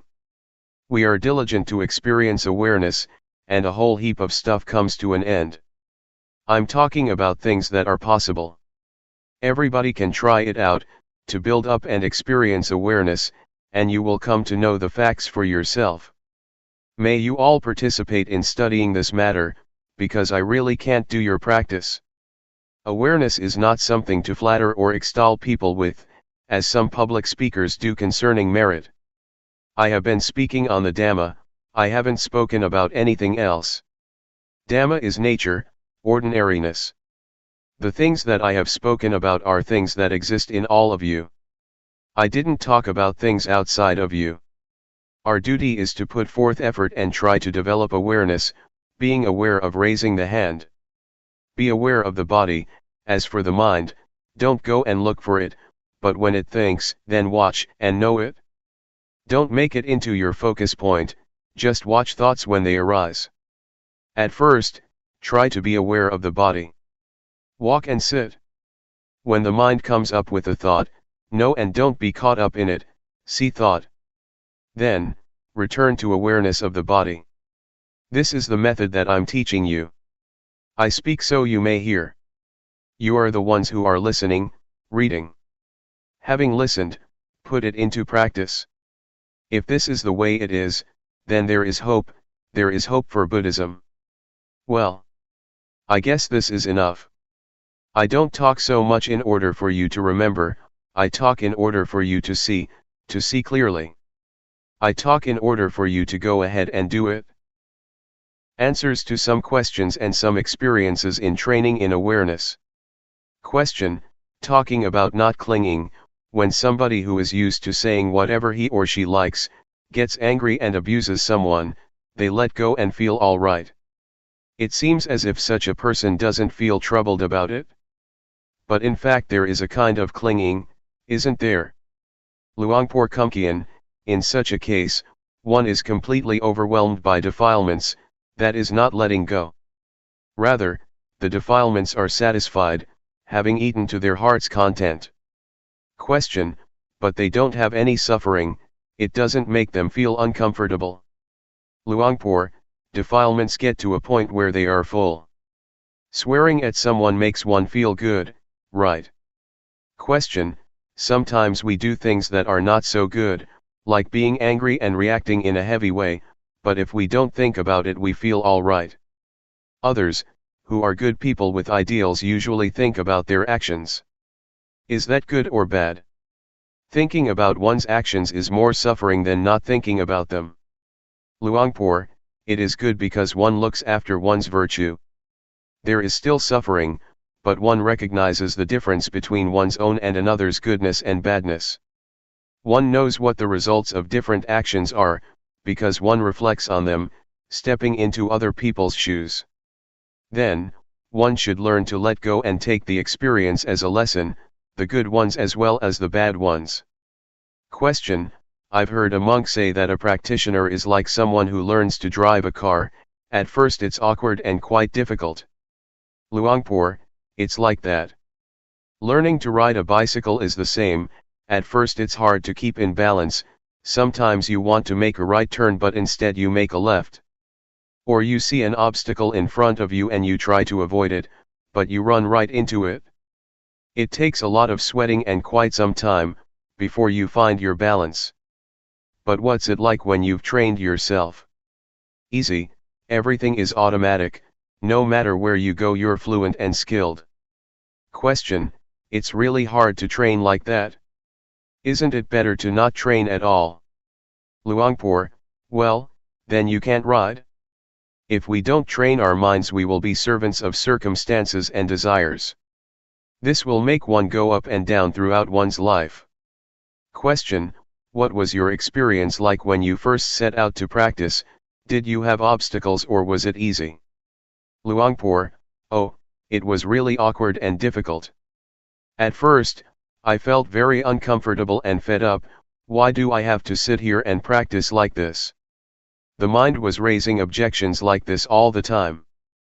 But I challenged myself and kept on training. When I had trained myself more and had fixed on awareness more continuously, the mind's arguing began to diminish. There was more awareness and it was more continuous. After that, I found the way. When awareness became awakened, I really found the way. I saw Rupa and Nama. I saw the three characteristics, I saw the states of the body and the mind arising. My life during that period was nourished with joy. The mind didn't wander, there was really clear awareness that was independent. But at first, it was a real hassle, I had to put a lot of effort into it, and I felt uneasy and burdened. Actually, I've trained in the method of using the mantra, Bhudo before. I practiced with that until I was skilled at it. But I still got angry, I couldn't deal with suffering. When I trained in developing awareness, it was very hard in the beginning, because there was still opposition in the mind. However, when I continued to make effort and awareness became crystal clear, I got to know that this method is actually not difficult and bears lots of fruit. Afterwards I felt that the method of mantra recitation is much more difficult. Question: how do you mean more difficult? Do you mean that there is more opportunity for the mind to wander off? Luangpor, no. When I trained at Bhudo, I was just beginning. But when I could do it, I felt that I was still stuck, I was still besieged with agitation and worry. Later, when I switched to this method, it was easier than the recitation method. I'm somebody who likes to train himself, and so I didn't have to force myself a lot. I had confidence in learning from my experiences. Never mind if others don't do it, but I have to be able to train myself, and do what is right. This is how I thought at first, and this spirit backed me up all the way. I once asked Luangpor Teean, since when have you been practicing like this? He said, I was 45 at the time. Myself, I was 30 years old, and so I challenged myself thinking, people's abilities probably don't differ that much. I further asked him, are there any people who have developed awareness with you, and didn't get any insight? Luangpor Teean said, no, there aren't. And so I had confidence and didn't think about it a lot. I determined to put forth effort by being aware through walking meditation, and knowing the postures in a continuous way. I didn't have much time, to sit and ask questions like you have. I didn't use the method of looking for information. Actually, I did have questions, but I used to learn from experiences more. In those days, Luangpor Teean taught to be aware through using the rhythmic meditation. Be aware simply like this. No, like this. He instructed to really do it, and he didn't sit around to explain a lot of questions as you're doing these days. He just presented the method, in order that we go ahead and practice it. Only once in a long time would he drop by to check on you. At one time he asked, how is it going? I answered, nothing is going, nothing is happening. He disappeared. The next day he came again and advised, don't think about this and that, just be aware, fix on awareness. See the movements of the body, do it continuously. He would only say a few words. He came to give me advice for some days. Some days he would come and talk. Some days he would show me things. Sometimes I didn't yet understand his advice, but I determined to continuously put forth effort. I tried to continuously be aware of the postures. Sometimes I would be aware, sometimes I would lose it, alternating from one to the other. It took me a full month to understand the state that Luangpor Teean was talking about. When Sati became prominent, awareness was awakened and established. It felt like I had really found the path of life. I wasted a lot of time because I was attached to my old way of practicing. My mind used to be still and peaceful when reciting the word Bhud though. It was cool and comfortable. I was stuck. I thought that that way was better than this way of developing awareness. I remember that many people went to practice with Luangpor Teean, and they would practice intensively for a week or two and got results. But it took me a full month because I had views and opinions.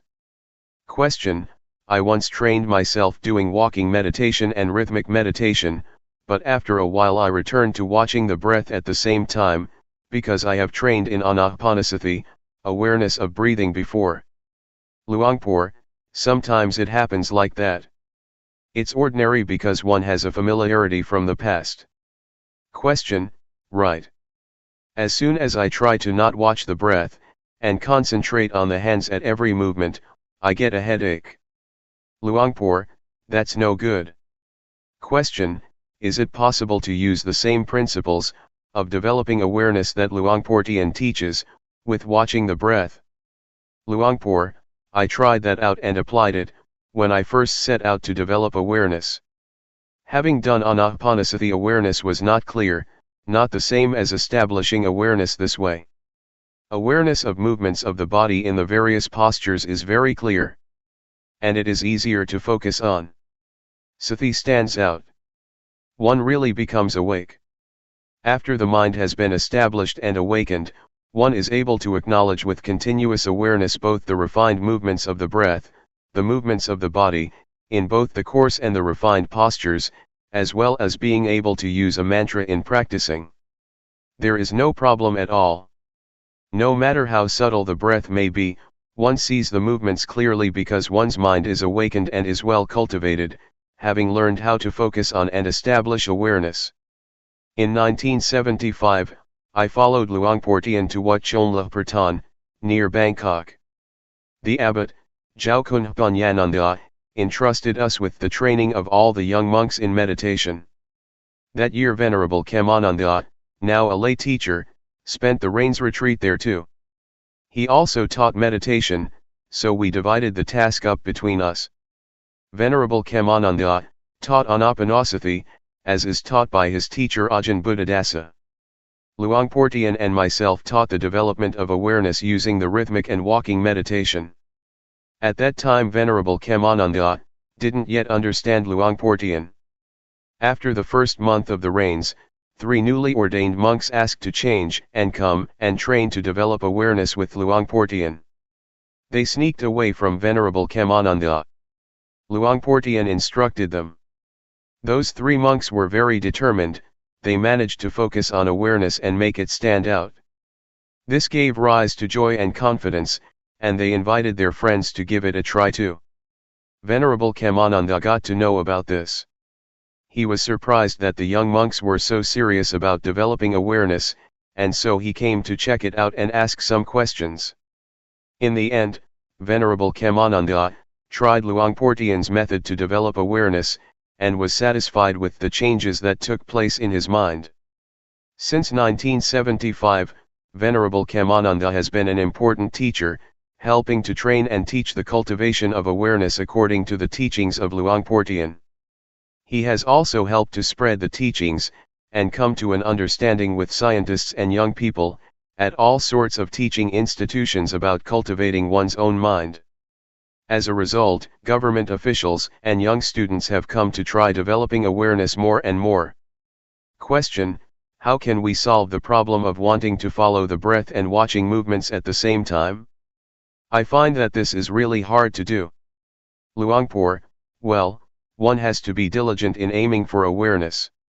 Make yourself comfortable and try to be aware. You don't need to make all-out efforts or force yourself. When you lose awareness while watching the breath, then let go at first. Never mind if the mind goes off sometimes. On realizing that your mind has wandered off, you come back again to a new moment of awareness, and, so doing, you put down the thought or object that made you lose awareness. Train to bring up awareness. Do it at ease. Don't go and force yourself, wanting things to be like this or that, because the more you force yourself the more the mind thinks and goes into turmoil. Be aware continuously. When you have awakened awareness, the wandering of the mind will disappear by itself. Question: in watching the movements, do we have to see the various postures at each moment? Luangpor: there is no need to determine to see the various postures. Just train to be more and more aware, and when awareness becomes awakened, this awakeness of the mind will see the various postures more clearly by itself. Question: at first, I tried to watch the movements with every move, in an intensive way. Luangpor: that's not the way to do it. Just train to bring up more awareness, making it more continuous. However you move, let the mind be aware of it, see the process of moving continuously. When your mind starts to think of this and that, or some mood arises, don't get annoyed or try to stop it, don't be interested in what's happening, rather, turn back to being aware, wake up awareness. First, train in establishing awareness. When awareness is awake and established, it will be easy to see thought, and to keep up with the arising moods, not being caught up in them. Awareness will be clear and it will happen by itself. Question: when I first tried, I tried to concentrate in order to not follow or think anything else. Luangpor: don't concentrate, it will give you a headache. Question: from your experience, do you find that focusing on the breath gives good results? Luangpor: there are good results when one does it in the right way. Question: but I doubt whether there will be progress or not. As far as I have practiced, there was peace, but no more than that. I'm still as caught in moods as I was before. Luangpor: peace is samatha, it is just the basic stage. It is a state of mind. In developing awareness, one doesn't get peaceful, not that kind of peace. When awareness is awakened, it turns into Vipassana. It is wisdom knowledge, it sees the body and the mind. The walking meditation and the rhythmic meditation, moving the arms about, is a method, it is an exercise to focus on awareness. We take the movements of the body to be a sign, nimitta, and a base. It is the foundation for waking up sati, and making it continuous. When we have established awareness, we will see what's going on in the body and the mind as it is. Just the awakeness of the mind, the state of having sati sampajanya, that is completely awake, is enough to bring happiness and normality to your life. The result of awakened awareness is wisdom knowledge. This means to see all things as they actually are in reality. The kind of seeing that is important to guide life, to the overcoming of suffering and all kinds of dis-ease and dissatisfaction, is to see thought and views, to see the process of proliferation in oneself. We see this, and we are really faced with suffering. We really see the states, characteristics, and the arising and passing in our minds.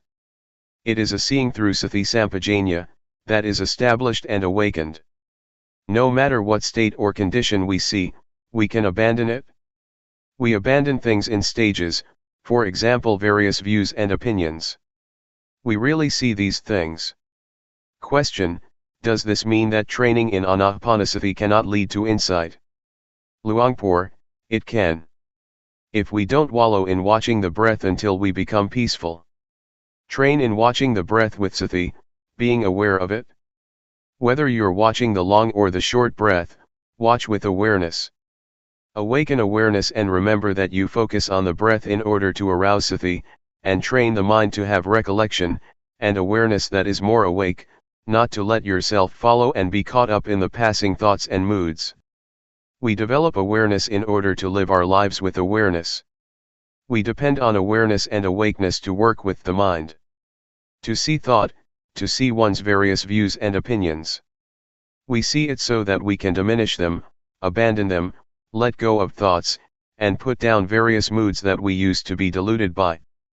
And so we must be careful that we don't train the mind for any other purpose. Question: there is a book of Ajahn Buddhadasa, which teaches not to train in anapanasati just to make the mind peaceful, but in order to see rupa nama and the three characteristics. Luangpor: right? He teaches to reflect on the three characteristics and see one's mind, to see what's happening in one's life. He doesn't teach people to get stuck in peacefulness. Peace and coolness are very delicious, I have been addicted to it. It's like drugs. The trained mind is cool and still. I certainly was immersed in those states.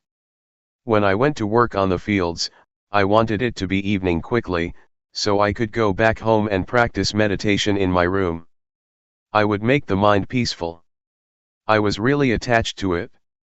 Question: I used to practice mindfulness with breathing, but I only got as far as peacefulness, I didn't know what to do next. Luangpor: there are two kinds of peace, one is stillness, the mind is peaceful and secluded, but the other kind is peace because we have sati sampajanya, and are awake.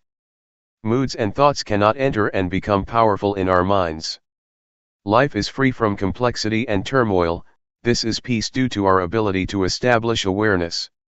We don't let the mind think and proliferate following thoughts, beliefs, and desires that we are familiar with.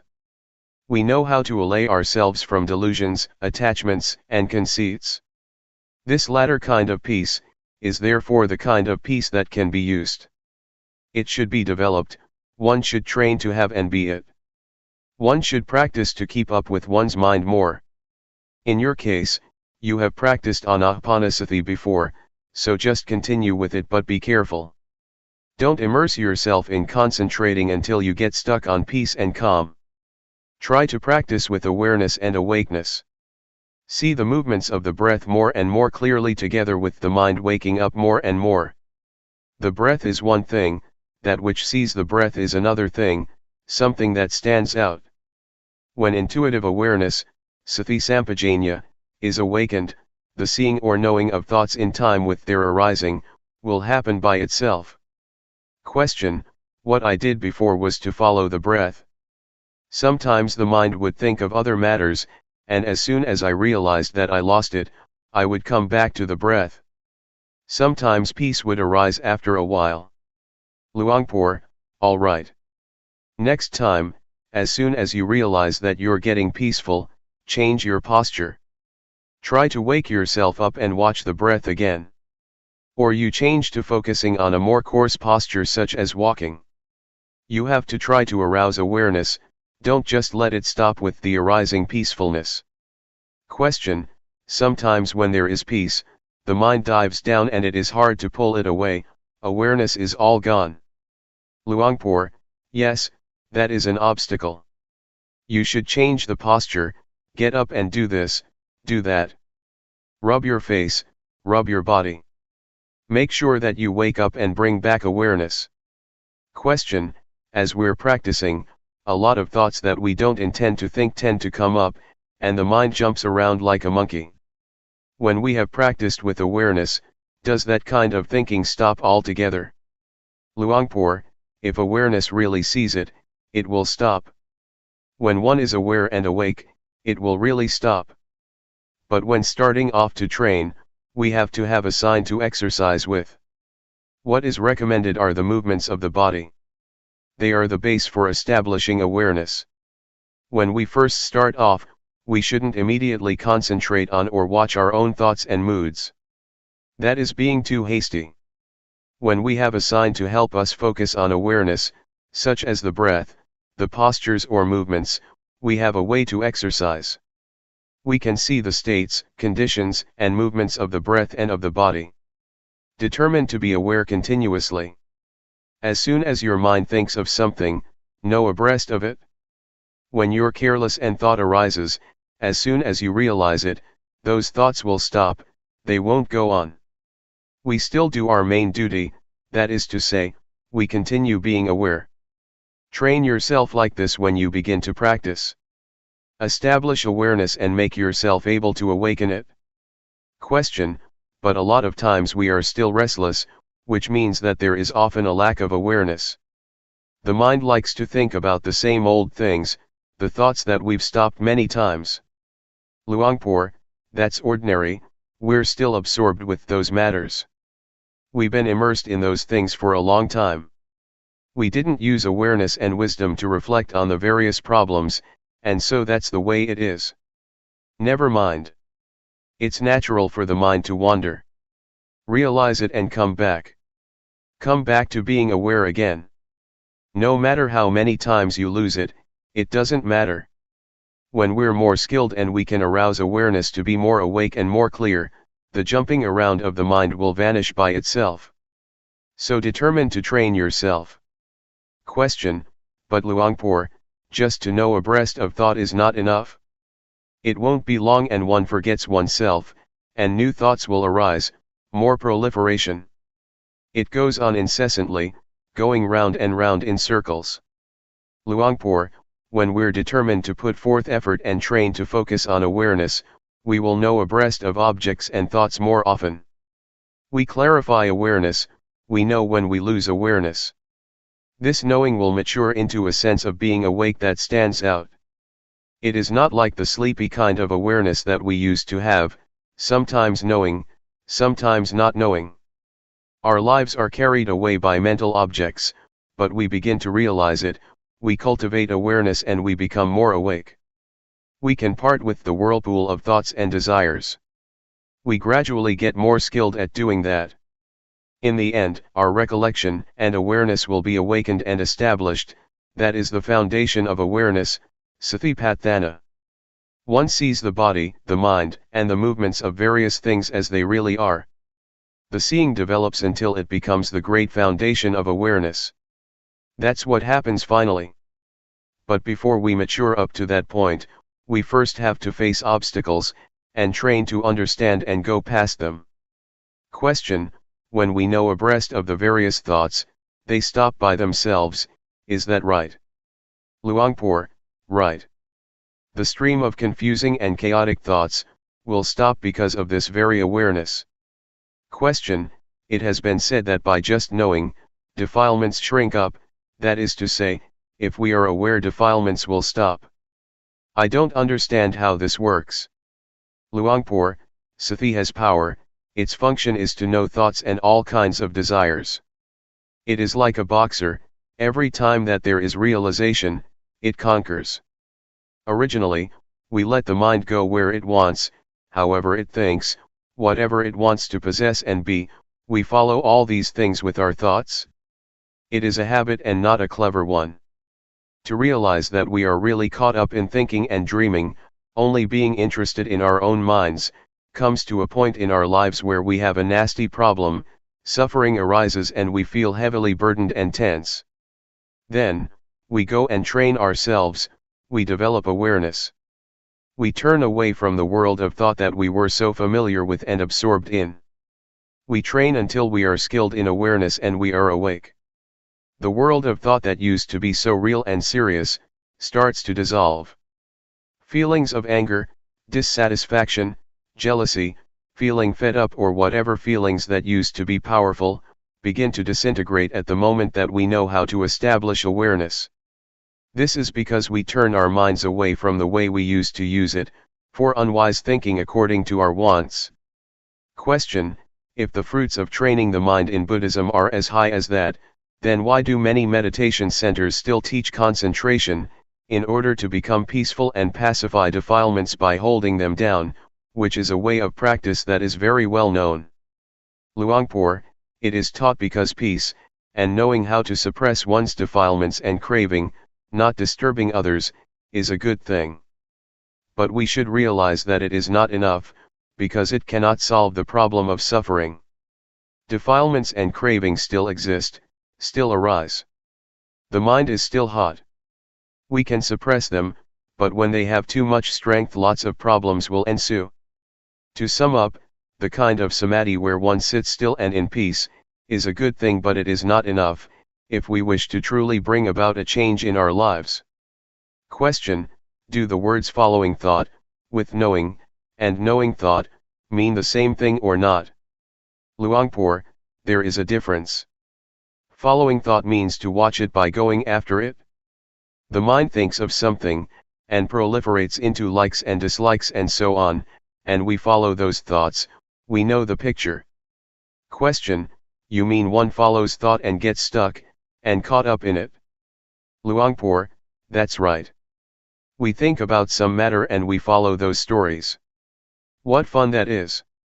The more one watches, the more one thinks. The more one thinks, the more one is caught up.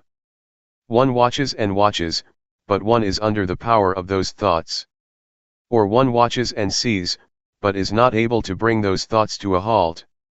Focusing on, knowing thought, on the other hand, means that we know abreast of the mind, as soon as it thinks up something. Oh, thinking again. One knows in time but one doesn't intend to follow anything. One keeps on being aware. Whatever kind of work we do, we continue being aware with the work we do. We're not interested in following thoughts and moods. We take our work and our posture as the important principle. As for watching and following thought, if awareness is not well established, it will be difficult to step out of what we're watching. But the method to establish awareness and waking up, will make the mind see by itself. It will clearly see the stream of proliferating thought and one's own desires. On seeing it, one really lets go. Question: I've read in a book to follow thought. Luangpor: actually, it might mean what I've explained, but they express it in another way.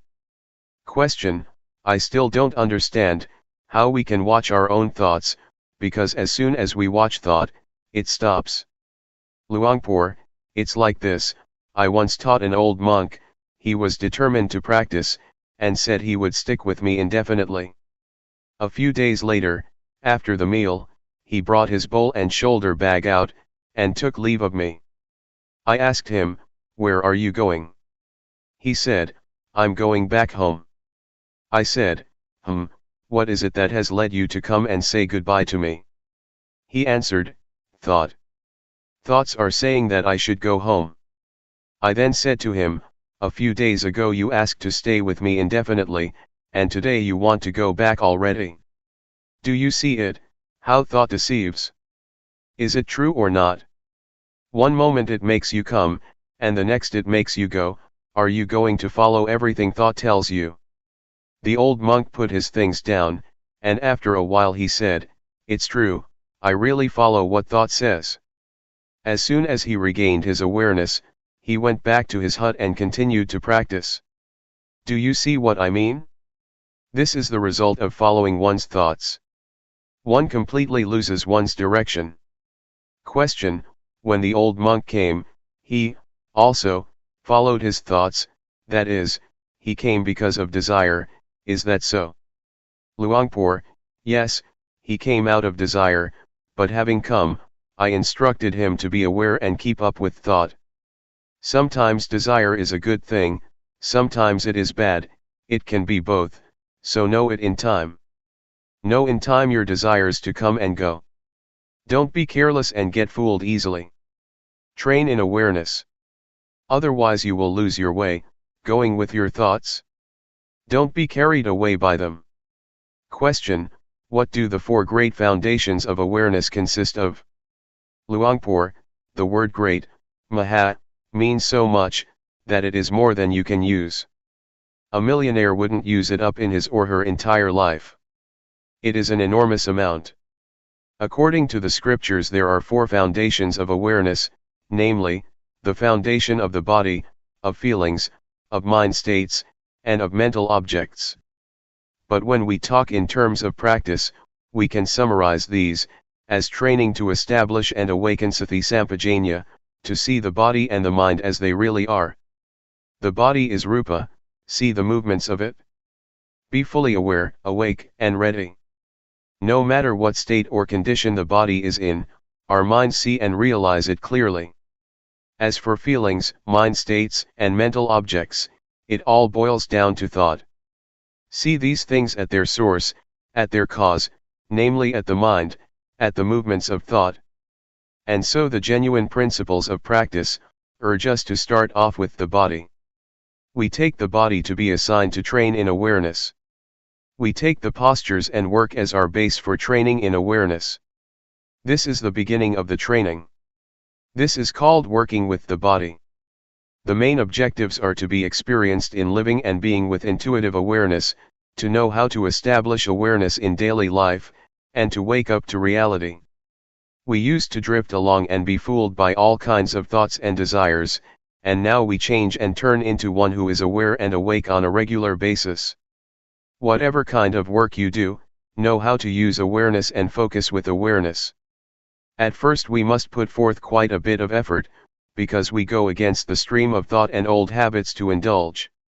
The Buddha therefore advised to train and establish awareness first. No matter how we lose awareness, when we realize it, be aware of your body, the posture, or the movements. Take this as your standard. Don't let yourself drift along with thoughts and moods that sneak in. They will make you fed up and irresolute. Whatever you're thinking, know how to put things down and return to your main job, to be the one who is aware. Train to be the one who knows how to put down thoughts and moods that you're familiar with and used to be absorbed in. Be the one who knows how to use awareness and is in control of it most of the time. Train and practice at ease, don't expect to get knowledge or anything else whatsoever. The results of training to work with the body like this, will make you skilled at knowing your own moods in time. You will know how to establish awareness, and you will know how to put down thoughts and moods that are sullying your mind. As we know how to awaken and establish sati sampajanya, we begin to become more independent than before, when we used to be sullied by moods. We used to be too soft or too heavy, etc., but now we begin to become more composed, and the mind gets more refined. We see things according to reality, we see our own body, mind, moods, and thoughts, really knowing abreast of them. Oh, I think like this, I have these beliefs, these intentions. There is as much anger as this, I get deluded to this extent. We see our own mind states, moods, thoughts, and beliefs in a really fair light. It is a straightforward kind of seeing, that comes from the awakened mind. Our meditation shifts from the level of focusing on the body, to the level of working with the mind. Seeing the various states and conditions, seeing the mind in the mind, seeing the stream of thought, and our own beliefs and desires, according to our habits in a straightforward way, gives rise to wisdom knowledge. One knows oneself, one knows how to unbind, one knows how to put down views and opinions. We drop all those things we think, are attached to and cling to, in a way that we had never thought of and had never seen before. We put things down and abandon things, depending on the wisdom knowledge of seeing the mind in the mind. This makes us able to release ourselves from objects of mind, and alleviate old character tendencies. Our lives become more awakened and free, there is more awareness in our daily lives, we gradually integrate it. Question: in using awareness in daily life, when we need to think about something, how does awareness help with that? Or do the thoughts just stop? Luangpor: the kind of thoughts that arise by themselves are called stealthy thoughts. Our desires to have things go one way, or another push them into being. One is absorbed in them and forgets oneself. It is thought that dashes up from wants. When we are aware, the stream of this kind of thinking will come to a standstill. As for the intention to think about something, we use reflection with awareness. For example, yesterday I had many things to do, and I had to consider what to do first. This is intentional thinking, using awareness. And so thinking that arises on its own, and, intentionally, making use of thought like this are two different things with different causes. Thought that arises on its own is something that should be known. In living and working and so on, we should know how to use recollection and awareness, in deciding what is appropriate and what is not. Having considered something, that's the end of it. Therefore, someone who is experienced in establishing awareness, and is in control of awareness in his or her life, is able to use the power of mind, and the power of thought in an unrestricted way. Such a person is really able to reflect and enjoy his or her life and work. An interview with Luangpor. Question: I would like to ask how long it took you for a change to take place in your mind, when you first set out to practice with Luangpor Teean. Luangpor: 1 month. I was still a layman then. The first 10 days I didn't know anything yet. Some people said that just 7 days was sufficient to know Rupanama. A novice came to ask me, "Why don't you understand yet?" I just practiced for a week and I understood Rupa Nama. I didn't feel so good about that. I asked Luangpor Teean about it, "Is there anybody who has practiced with you who didn't get any knowledge?" Luangpor Teean answered, "No, there isn't." "I guess I must be the first one then," I said. That's what I thought. I felt inferior. But when I had practiced for nearly a month, I understood the basic stage. I caught on. I knew Rupa and Nama, I knew the body, I knew the mind. The body or the mind didn't fool me. Now I knew the direction and I felt confident. Question: at that time were you doing the rhythmic or walking meditation? Luangpor: when I came to know, I was doing walking meditation. When I started out to practice I didn't sit much, it made me sleepy. I walked more. I avoided sitting. In the beginning I couldn't sit much. Sometimes it would rain and I would walk with an umbrella, because I'd be sleepy, sitting.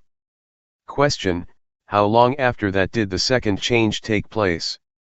Luangpor: when I knew Rupa Nama, it wasn't just that much, but it was as if there was a spiritual power, as if I didn't do anything, I just watched and knowledge would arise. There was knowing and knowing, continuous knowing. I knew liberation in stages. I intuitively knew what was right and wrong. I thought to have a debate with Luangpor Teean. If he would not accept what was right, for example if he would not approve of my seeing Rupa Nama, I would insist. I was confident. I knew convention, merit and demerit. Something had dropped off the mind but I had to train more. When I came back here, I ordained and continued to practice. I came to know Sila, Samadhi and Panya, virtue, firmness of mind, and wisdom. I realized that after I got it. I think that I knew the direction to go in since the first year, but I hadn't practiced all the way yet. It was as if everything was ready except that I hadn't done it yet. In the third year, I really came to understanding, I got the answers to life. At the time, I didn't know or imagine that I got there. Question: that was the final change, in your third year, was it? Luangpor: yes, that's right. Question: what was it like during that period? Luangpor: I don't know how to describe it. Things that used to be there disappeared, both physical and mental things. Things that had never been there appeared. I'm not claiming that I am an arahant, fully enlightened one, but a change took place in my life, something that has never happened before. For example, attachment to the body is finished. That which has arisen I can use up to this day, it is not wrong. The things I used to identify with, I no longer identify with, it is completely finished. Question: what about the knowledge you used to have about magical charms, verses and spells? Luangpor: that's all finished, finished since the beginning, since I knew Rupa Nama and convention. The identification with being a good person, someone who knows a lot about superstition is finished altogether. There is nothing to doubt about. Since that day, I'm not stuck, not attached to ceremonies, rituals, and so on. Before, I used to be deluded by convention. Now, there is not a trace of delusion left. When I went home I was a different person, it was like being born anew. Previously, when I was at home, I would tie white string around the wrists of my relatives and friends, I would do this and that. But now, I've stopped, I won't do it anymore. One ought to believe what one can experience for oneself, we are the owners of our actions, karma. I told my parents and relatives to quit all the superstition. Question: did you sit or walk, that final time? Luangpor: it happened after the meal, I was sitting. Question: it was in the morning then? Luangpor: right, I was doing the rhythmic meditation leaning against a small tree. Question: where was it? Luangpor: at the Budayana forest. That day, it was getting close to the time to have the midday meal. After the meal, all the monks got up and left but Luangpor Teean and I were still there. Luangpor Teean asked me why I didn't get up too. I told him my experience. He said, "You're stupid, when things are separated like that, come back here. Come back to awareness." He looked at me and said, "Do it again." So, teachers are necessary when one is not skilled. Because of this, I would like to say that Luangpor Teean was the teacher, the one who gave birth to awareness and wisdom. Nobody had ever taught me this, other people only teach and know other things. Question: what was the first thing you thought of, after you had put things down or had been liberated? Luangpor: I thought of my father and mother. That it is natural for parents to raise their children. That people are willing to go through a lot of difficulties and suffering precisely, so that those who are born may come to know this thing. I thought that if people can actually get to know this, then it can be taken that there has been a purpose, to the naturally created world. Parents who raise children do so for this very reason. If a child doesn't get to know this point, then it will have to be reborn. That was what I was thinking, that one is born in order not to be born again. I felt that whatever Luangpor Teean would want me to do, I would oblige and have confidence in him. And so I went to ask him, "What do you want me to do?" He said, "If the state that arose is real, then help me to teach, help me to talk, teaching people, other than that there isn't anything to do." Question: when you were thinking of your parents, did you feel like helping them? Luangpor: I did. As soon as I had this knowledge, my mother was the first person I went to see. I urged her to come and stay at the monastery, but she said that she couldn't stay at a place that is a charnel ground. And so I searched for somebody to keep her company. The mother of a fellow monk and relative was willing to go. I also induced the headman of the village to train himself, thinking that they would realize what I had realized.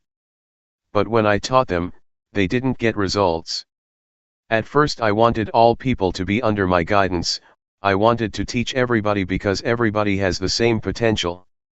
The duty of us human beings, is to come to this point, it is a path in itself. To go in any other direction is not right. I still hold my mother to be the most important person. I will continue teaching her until I die. These days I still try to teach her. If I didn't have a mother, I probably wouldn't be here. Question: how old is your mother? Luangpor: she's 80. Question: and what about your father, is he still alive? Luangpor: my father died when I was still small. It would be good if he had still been alive. He was a very serious and good person, everyone in the family and the village accepted, loved, and respected him. He had no enemies. He thought in good ways, it's too bad he died. Question: how many children do you have? Luangpor: just one. When I took ordination my wife was 4 months pregnant. Question: was it very hard to make that decision? Luangpor: at first I was only 50% sure about what to do. I was worried about it and what people in the village would think of it. I am not a bad or low kind of person. The villagers respect me because I use my life in a way that is worthy. I'm not lazy and I'm not detested by society. People used to respect me because I was a magical healer. If a woman was pregnant in our village, people would say in a straightforward way, "Don't go off anywhere, stay at home and be a refuge to her." Because of this I was worried, and I was only 50% sure. But as soon as I understood the basic stage of Dhamma, I was sure 100% and not worried about anything. I knew that this was the right path. The reason to go and practice was to be able to be responsible. Now I could teach people to use their lives in this way. If I was the head of a family, I would love just my wife, children, and relatives. But now I don't love just them, I feel responsible for all human beings in the world. And so I decided that this was the right thing to do. No arguments could sway me. I have been confident up to the present day. I have been a monk for over 20 years, and I'm still confident that there is nothing about it that is wrong or is a mistake. Question: Did you care for nature very much before you realized the Dhamma? Because now you are engaged with this aspect too, such as preserving forests. Luangpor, not at all. This arose afterwards, when I understood nature. I don't just love humanity, I love nature, I love the environment. A sense of responsibility arose for all things. I used to be someone who cleared the forest in order to be a farmer. I would uproot trees and burn the forest in the winter. But when my mind came in contact with nature, a sense of responsibility and love for nature, trees, and human beings arose. Since then there has been fairness. Question: things just changed forever on that day, is it? Luangpor: everything completely changed. From knowing Rupanama, knowing nature, and knowing convention, a sense of love for nature arose. I got interested in forests, and because of that I am now surrounded by forest. I see the value of nature. Trees are alive, you can almost talk to them. Question: do you mean that trees are in a way the same as oneself? Luangpor: that's what I mean. They are completely harmless. All things are born as friends without exception. We are all friends in birth, old age, sickness, and death. From that day up to the present, I have never harmed anybody or anything. Even if someone abuses or kills me, never mind. Question: you told me that your health was not good before, but after you realized the Dhamma it got better. How did the Dhamma help you? Luangpor: I can see clearly that my good health is a result of understanding Dhamma. When one understands Dhamma, one knows how to use one's life in the right way. I used to have trouble with my stomach. Now it is back to normal. I would like to say that if I didn't get to know the Dhamma, I would probably be dead now, because I'm a very serious person. I want more than other people do. For example, others would harvest 50 bags of rice in a day, but I have to make it 100 bags. I always wanted more than others, and that made me ill and sick. If I hadn't come to the practice, I would have been dead now. If I had used my life as I did before, what would have become of me? This is one of the fruits of developing awareness and realizing the Dhamma. The Dhamma inevitably protects the body and mind, it keeps them safe and leads them towards freedom. Question: did you feel changes in your body? Luangpor: I could feel and see it all clearly. Not just health matters, but also things deeper than that I used to have and be. Those things disappeared. I don't serve the problems of the body anymore, I'm no longer a slave of the body, rather, I use the body as my servant. The mind is the same. Before, I served the mind, now I use the mind. Before the mind used me. Things changed around. To give an example, heat, cold, and hunger used to be powerful, defilements and craving were powerful, they would concoct a lot, but now they don't have any power at all. I use them. There is no problem with the body or the mind. I will remain like this, right here. No matter how many years, no matter what may happen to the world and society, I will abide right at this point. There won't be birth, no aging, no sickness, no heat, no cold, no hunger, no happiness and no suffering. I will be here, right here, where there is nothing to be, nothing to have. Question: I have heard Luangpor Teean say that, a few minutes before death everybody will experience the same point, that you just described. What is the meaning of that? Luangpor: there is a place. It is as if our bodies have a place, a home. When it rains, do you stay outside, soaking? Where do you go? When it rains we have to avoid it and find a shelter. When it's hot, do you go and sit in the blazing sun? The body won't agree to that. It wants to get out of there. The mind of someone who has trained well in developing awareness is even more so. When there is awareness, when one is aware, an inclination to get angry arises but anger doesn't arise, an inclination to suffer arises but suffering doesn't arise, the mind won't go for it. Whoever may try to make it angry, it won't go for it. Even to have a tiny bit of suffering, it won't go for it. The mind lets go. The mind likes to abide right here. This is the way nature works. But if we don't train ourselves, it is the nature of the mind to run into suffering. The more anger the better. It keeps thinking about it. But when we know, the mind won't go for it. Question: this shows that the mind has returned to its original state, is that correct? Luangpor: it has returned to its original state, to its home, to its hideout. It won't go anywhere else. When there is pain, the mind won't be in pain. When things arise, nothing arises in the mind. When things deteriorate, nothing happens in the mind. This means, the mind won't go out and be these things. When one is about to die, how can the mind agree to then die? Birth, aging, sickness and death are arts. If these things didn't exist, the Dhamma would have no purpose. This is what religion is all about. If one doesn't talk about these things, it is not a matter of Buddhism. Therefore we should watch and see, let there be hunger, pain, and birth. The mind is not any of it. The mind is beyond birth, aging and death. It is not a matter of crying for help, when we're about to die, please take me to the hospital.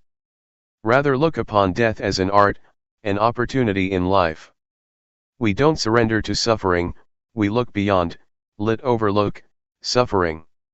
We don't surrender to anger, there is such a thing as non-anger. It is safe to abide at this place, why would we let ourselves get trampled by suffering or anger? That which is beyond anger, happiness, suffering, birth, pain and death, does exist. The Dhamma is nature. The mind returns to nature, goes back home.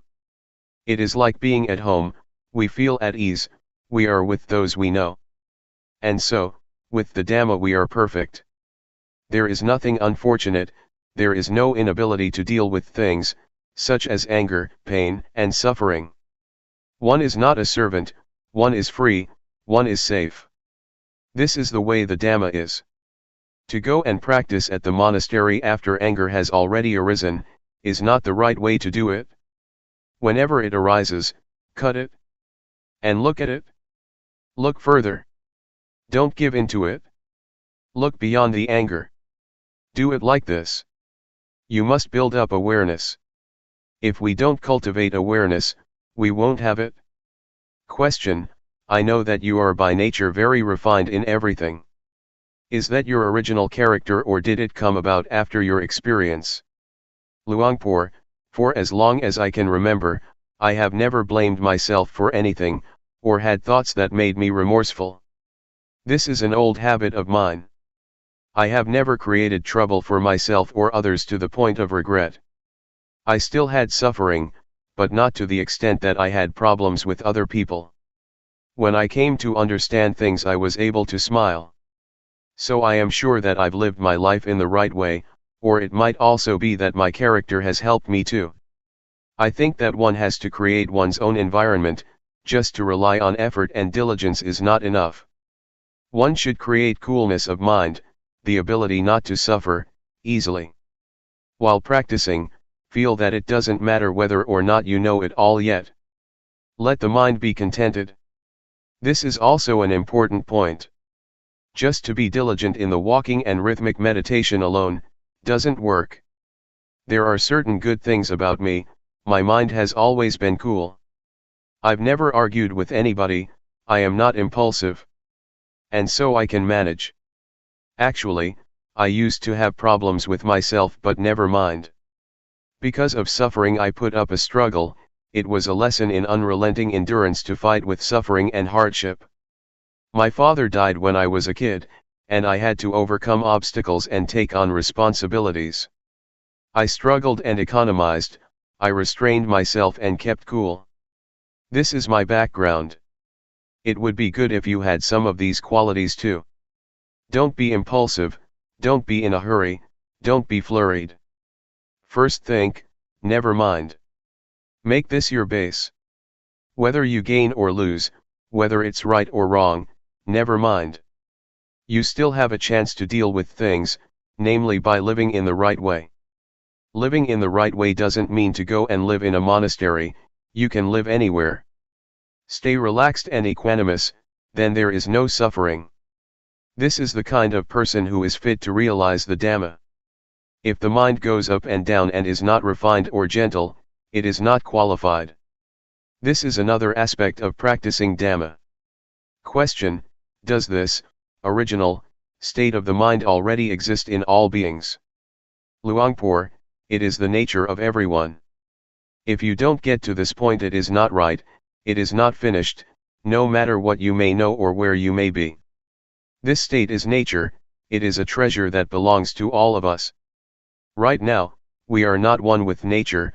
I don't know where we have gone off to. Sometimes we feel lonely, sometimes we are worried. This indicates that we are estranged from our real home, which is the state of normality. Whatever someone may say, we must know ourselves, we don't do anything unwholesome, we don't defile our minds. When the mind is free from harm, it becomes pure by itself. Others may or may not know about it, but we know for ourselves. We can guarantee that we won't harm anyone. But there is still the convention of speech. I can still scold and reproach novices, but the words are one thing and my mind is another. I may tell somebody off, but there is still loving kindness in my mind. The reproach is on a deeper level, a kind of loving kindness. I scold, wishing well, not through a negative mind state. It can even be lovely speech, it doesn't mean, so and so, I love you. That may not be lovely at all. Rather, it is saying, so and so, don't do that, it is wrong. This is lovely speech. When something is wrong, it has to be pointed out. Question: all of us who have been born are alive just to reach this day. Luangpor: just that. Understand it like that. Don't get involved with things, it just makes a mess. It's better to know this when you're still young. Don't let suffering punish you for not knowing. See suffering in order not to be caught up in it, see anger in order not to be caught in anger. Don't stay with the anger, don't stay with the suffering. A buffalo that falls in the mud knows how to get out, but why do people not know how to get out of things when they get caught up? Why do they allow themselves to sink down for days on end? One should come out of impurity. The more skilled one is, the more it becomes an art. Then, it's easy not to be angry, not to do things. This is what a practitioner is like. Even the body knows when fire touches it, it'll brush it off immediately. But our minds don't know. When we don't know in time, our minds go for it, they run straight into suffering. For example, when we think that anger is a good thing, when we feel good abusing, or killing somebody, the mood goes into the mind. It's like this chair.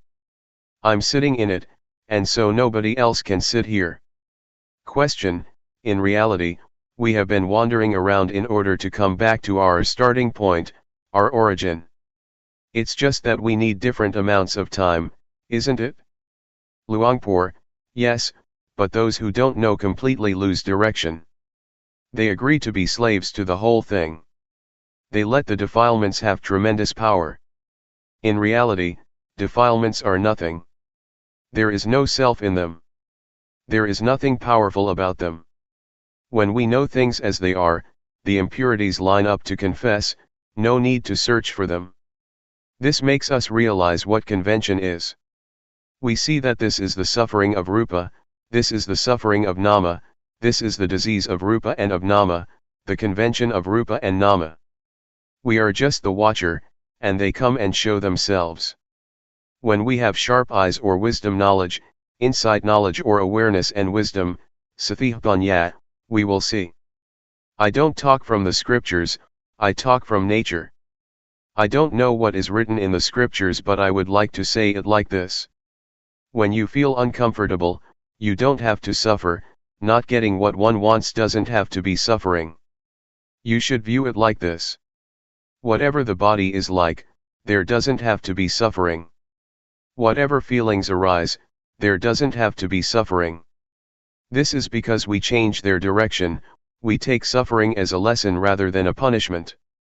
When we examine it, we'll see it crystal clear. We see it clearly from Rupa Nama, to the suffering of Rupa and Nama, to the disease of Rupa and Nama. Seeing, here, doesn't mean knowing intellectually or having a view about it, it is a real discovery, and the result is that conditions can no longer fool us. One has no more doubt, even if they arise 100 or 1,000 times. We see their nature, we use nature to understand things. We should be grateful for suffering and anger, because we have been their servants since we were small. Now that we see the disadvantages, we return these things to nature. Question: after you had final knowledge, you helped villagers with their way of living, you were active preserving the forest, and you went to teach meditation abroad. Did Luangpor Teean support you in doing these things, or did he want you to stay with him? Luangpor: he supported me. But the way I see it is that for those who go to the monastery, there is no problem. As for those who are not yet thinking to go to the monastery, I see them from another angle. The monastery where I stay, Sukatho Forest Monastery, Chayapam Province, may be different from what Sonamnai, the monastery where Luangpor Teean used to stay, close to Bangkok. Lots of people used to go to Sonamnai Monastery, that's good. At Wat Pa Sukatho, I helped the villagers. I established a center for children, because there was a need for it.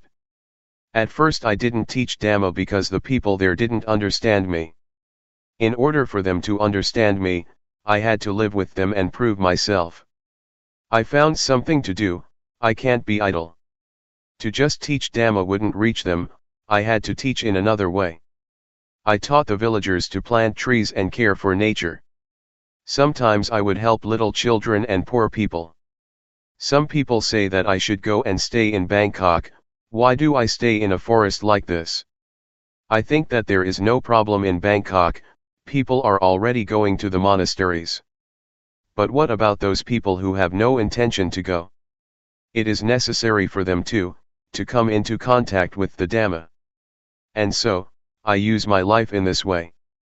Question: it seems that it is more difficult where you are than in the city, because you have to struggle with people's ignorance.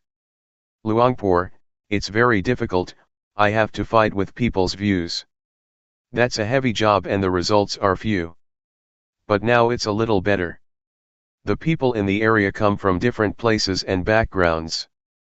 Some had been in prison, some were refugees and were without a future. It's impossible to make people from other places love our country in the same way we do.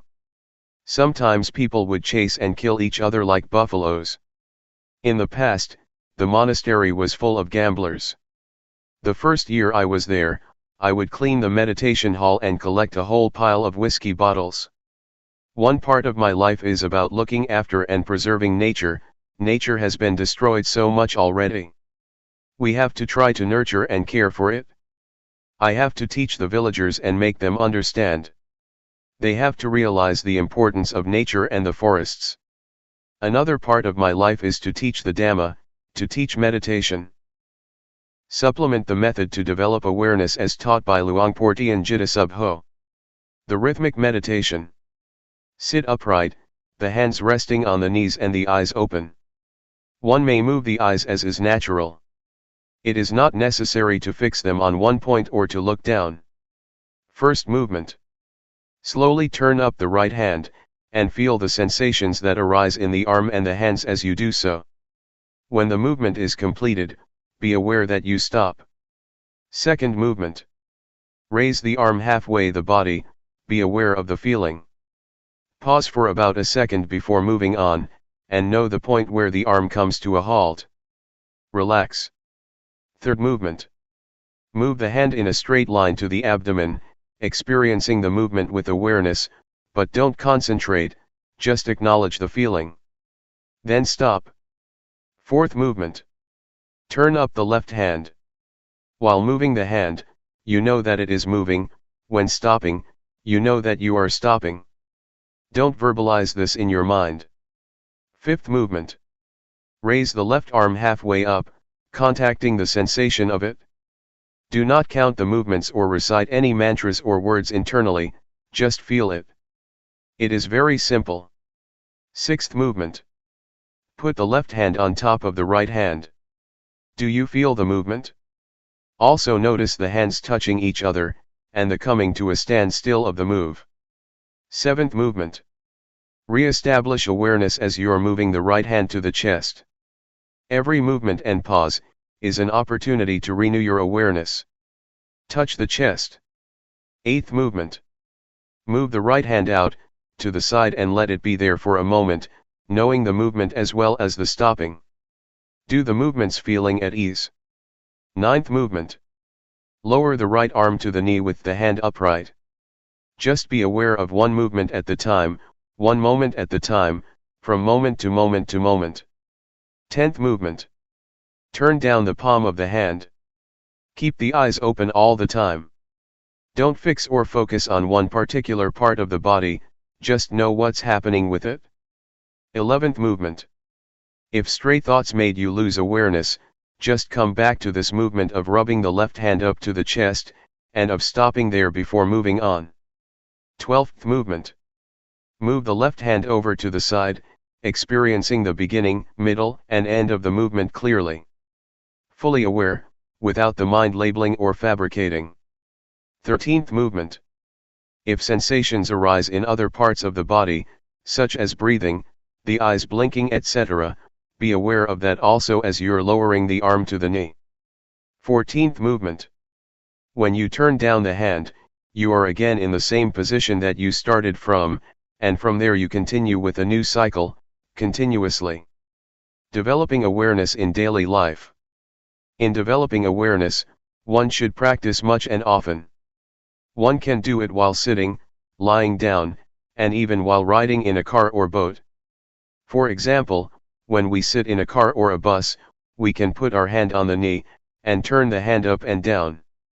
Or, if we don't like doing that, we just touch the thumb with the fingers, gently and slowly rubbing them against each other, or alternate the movements of making a fist and opening the hand, continuously. This makes us awake, and aware. To practice all the time means to feel and be aware, while washing clothes, cleaning the floor, doing the dishes, writing, and buying and selling, etc. Just to feel is enough. But the moments of awareness accumulate little by little. It is like having a cup, a bucket, or some kind of container. Whenever it rains, the little raindrops fall into the cup or bucket, collect there, and in the end the container is filled. Developing awareness in daily life is the same. We are aware of the movements of the feet and hands. When we lie down, we make a fist and stretch out the hand, repeatedly until we fall asleep. When we wake up, we continue. Practice like this a lot. This is called developing awareness. A short biography of Luangpor Teean. Luangpor Teean Suvarno was born at Nongrua village, Kongan province on the 12th of August 1936. His father's name was Saman Lauchumni, his mother's Hian Ampacha. They had 7 children. Luangpor was the third. When he was 10 years old, the family moved to Chayapum province, where they were engaged in farming. Shortly thereafter, his father passed away and he had to take responsibility for the work, taking his father's place. At the age of 15, he was ordained as a novice, but after about 2 years returned home to help his family. He used to spend all day diligently working in the fields. The young Teean studied local animist practices, learning magical chants and verses and how to make holy water, chase off ghosts and heal sick people with herbal medicines. Because he was skilled in meditation, he became a popular spirit doctor. During this time, he observed the Buddhist precepts strictly, and was able to control himself, not letting anger or other unwholesome states overwhelm him. One time when all the buffaloes were stolen from the stable, he remained cool and composed. After he was married at age 22, he continued to live and practice in the same way. At that time, Luangpor practiced meditation using the mantra Buddho. He was able to enter blissfully peaceful states of mind, but was still not satisfied. Having lived the family life for 7 to 8 years, he started searching for a suitable teacher. In 1966, he heard about Luangpor Teean, who was then teaching in Loi province. The way of practice as taught by Luangpor Teean was quite different from the way he had practiced before, but he decided to give it a go. Having practiced for 1 month, he saw results and understood the heart of the teachings. He gave up superstition and magic. Having left doubts behind him, he decided to take ordination despite his remaining domestic responsibilities. This was in 1965, he was almost 30 years old. From this point on, he was able to fully commit his time to practicing with Luangpor Teean, and after 3 years, a realization took place which changed his life permanently. Luangpor followed Luangpor Teean for many years and helped him spread the teachings, particularly when they spent a rains retreat together at a well-known monastery, Wat Chon La Pertan, close to Bangkok. When Luangpor Teean was invited to establish Wat Sanam Nai in the outskirts of Bangkok, Luangpor was one of the pioneers to take part in building work and leveling the ground. Then in 1976, he took leave to go and spend the rains at Wat Pa Sukatho in Chayapam province. Luangpor Teean is now abbot of the nearby Golden Mount Monastery, and looks after Sukatho Forest Monastery, as well as a remote monastery in a forest reserve called Wat Pa Mahawan. He is the head monk of the region, has been given a title and is a preceptor, one who may give ordination. His main work is to teach insight meditation, and the development of awareness, teaching all over Thailand, and on a number of occasions in America. In addition to this, Luangpor Teean is active in forest preservation, and many projects in various fields of social development. About Luangpor Teean Suvino. For most people, the monk Teean is a simple, ordinary monk, there is nothing different about him. But in social development groups, he is well known as a humble and gentle cultivator with progressive vision, who keeps up with modern society. A large number of practitioners hold him to be a meditation teacher, who is filled to the brim with wisdom and compassion. His conduct is worthy of emulation. But for the villagers on the Pukong mountain range, particularly at Tamafai Wan village, he is known as Fat Luangpor, Venerable Father. He is respected as a leader as well as a guardian, who sincerely cares for people's happiness and suffering. Among the villagers, the elders in particular remember how a change took place in their village, due to this fat monk. From being a gambler's den, it turned into a place where virtue is upheld, and the consumption of alcohol has gone down drastically. In the old days, people would refer to the village as the bloody jungle, because so much fighting and killing went on. But due to Luangpor's influence, teachings, and living example, things calmed down, and these days those words are long forgotten. The villagers therefore respect Luangpor as being father and mother to them, having shown them the right way. Luangpor never dreamed that he would get involved with building projects, such as making a road or digging a well, but he realized that these things also were part of his responsibilities, to raise the standard of living in the village a bit. One thing that roused him to help society was the problem with children. Most kids would be taken along to the fields while their parents worked. There they were exposed to the heat, and in some cases got malaria. Luangpor established a daycare center at the monastery, where he personally looked after the children in its early years. His next project was a rice cooperative. Tamafai Wan village is up in the mountains, and it wasn't easy to go down to the city to buy rice, so in the village it was more expensive. With borrowed money, the cooperative was established in 1970, in order to provide the villagers with rice for a reasonable price. At one point, Luangpor was accused of being communist and threatened heavily, but it failed to frighten him. Even though Luangpor is regarded by many as a social worker monk, he does not claim to be one himself. Rather, he acts spontaneously, responding appropriately to circumstances as they arise. Another problem was the forest fires, every year set by villagers who wanted to enlarge their fields. Luangpor tried to deal with it by clearing stretches of land, in order to prevent the fires from spreading, and planting new trees each year. An important principle of which Luangpor reminds people regularly is to be one's own refuge, and not to rely or depend on external matters or people. For Luangpor Teean, meditation is his life, and the reason his life has culminated in everything up to now is because practice is the foundation for it. Condensed from a much longer essay, by Ajahn Paisan, abbot of Wat Ba Sukatho. Luangpor doesn't have his own hut. There are two places where he takes a rest, the outside meditation hall and the chicken temple. He usually goes to sleep before 9 at night, and gets up at 3 a.m. He recommends letting the body have a good rest, but not for more than 6 hours. When one is aware of falling asleep, that is to say to remain aware until one naturally falls asleep, on waking up, one finds that the body wakes up by itself, and one is immediately and automatically aware. After waking up, Luangpor drinks 5 glasses of rainwater every day, which is a way of preventing illness. Luangpor's health is very good, it's very rare for him to be sick.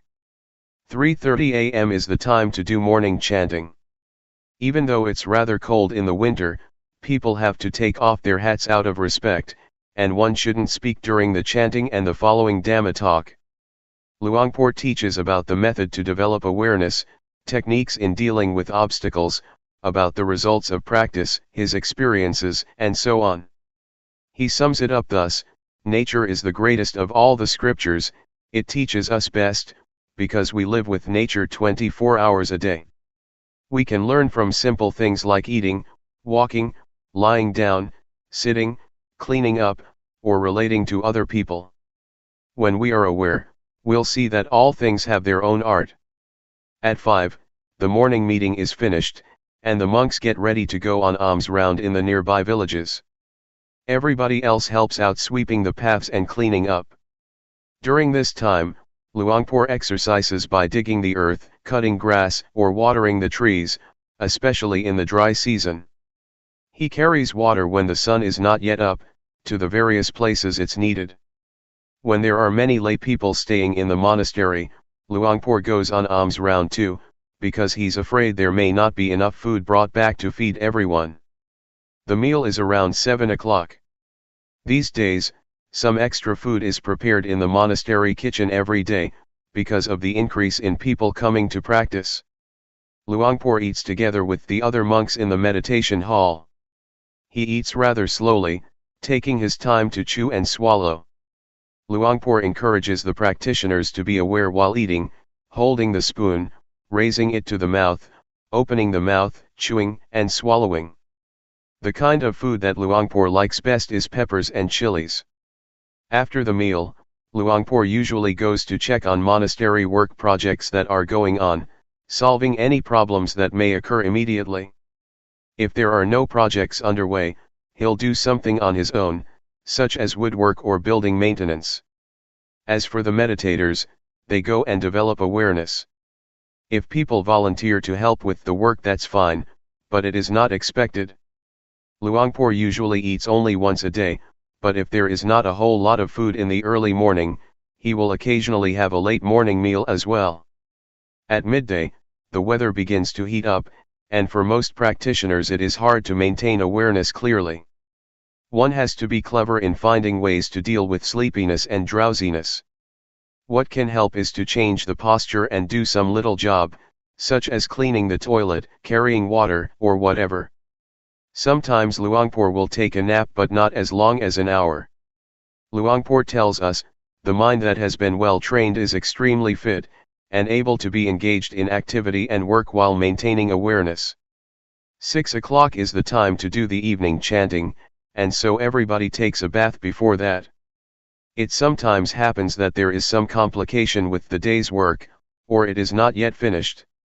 In those cases, Luangpor will let one of his monk disciples lead the chanting, and give some instructions on practice instead of him. During the 3-month period of the Rains retreat, he trains the monks in leading the chanting, giving the blessing before the meal, and speaking on the Dhamma, by giving them the opportunity at random. During this period, Luangpor will regularly give teachings in the mornings and evenings. But outside of the Rains retreat, he is often not at the monastery, because he receives so many invitations to teach, etc. Back in 1983 to 1984, not many people traveled to the monastery, it wasn't well known then. In those days there were only 5 or 6 people there, counting the monks, novices, and lay people. Living together like that, was like children with their father. There was a naturalness, love, and warmth just like in a family. Later on, Luangpor was invited away more and more often, and the number of visitors increased, so the chance to have a nice chat in the way it used to be is getting more and more rare. But Luangpor's disciples still feel a warmth and love for him, because he has given us the foundation of a new refuge, namely, the Dhamma, which is awareness. When visitors come to practice Dhamma, Luangpor welcomes them with his friendly manner, and is an example to everyone else. It's an opportunity to give, rather than receive. Shortened from an article by a nun, living at Sukatho Forest Monastery.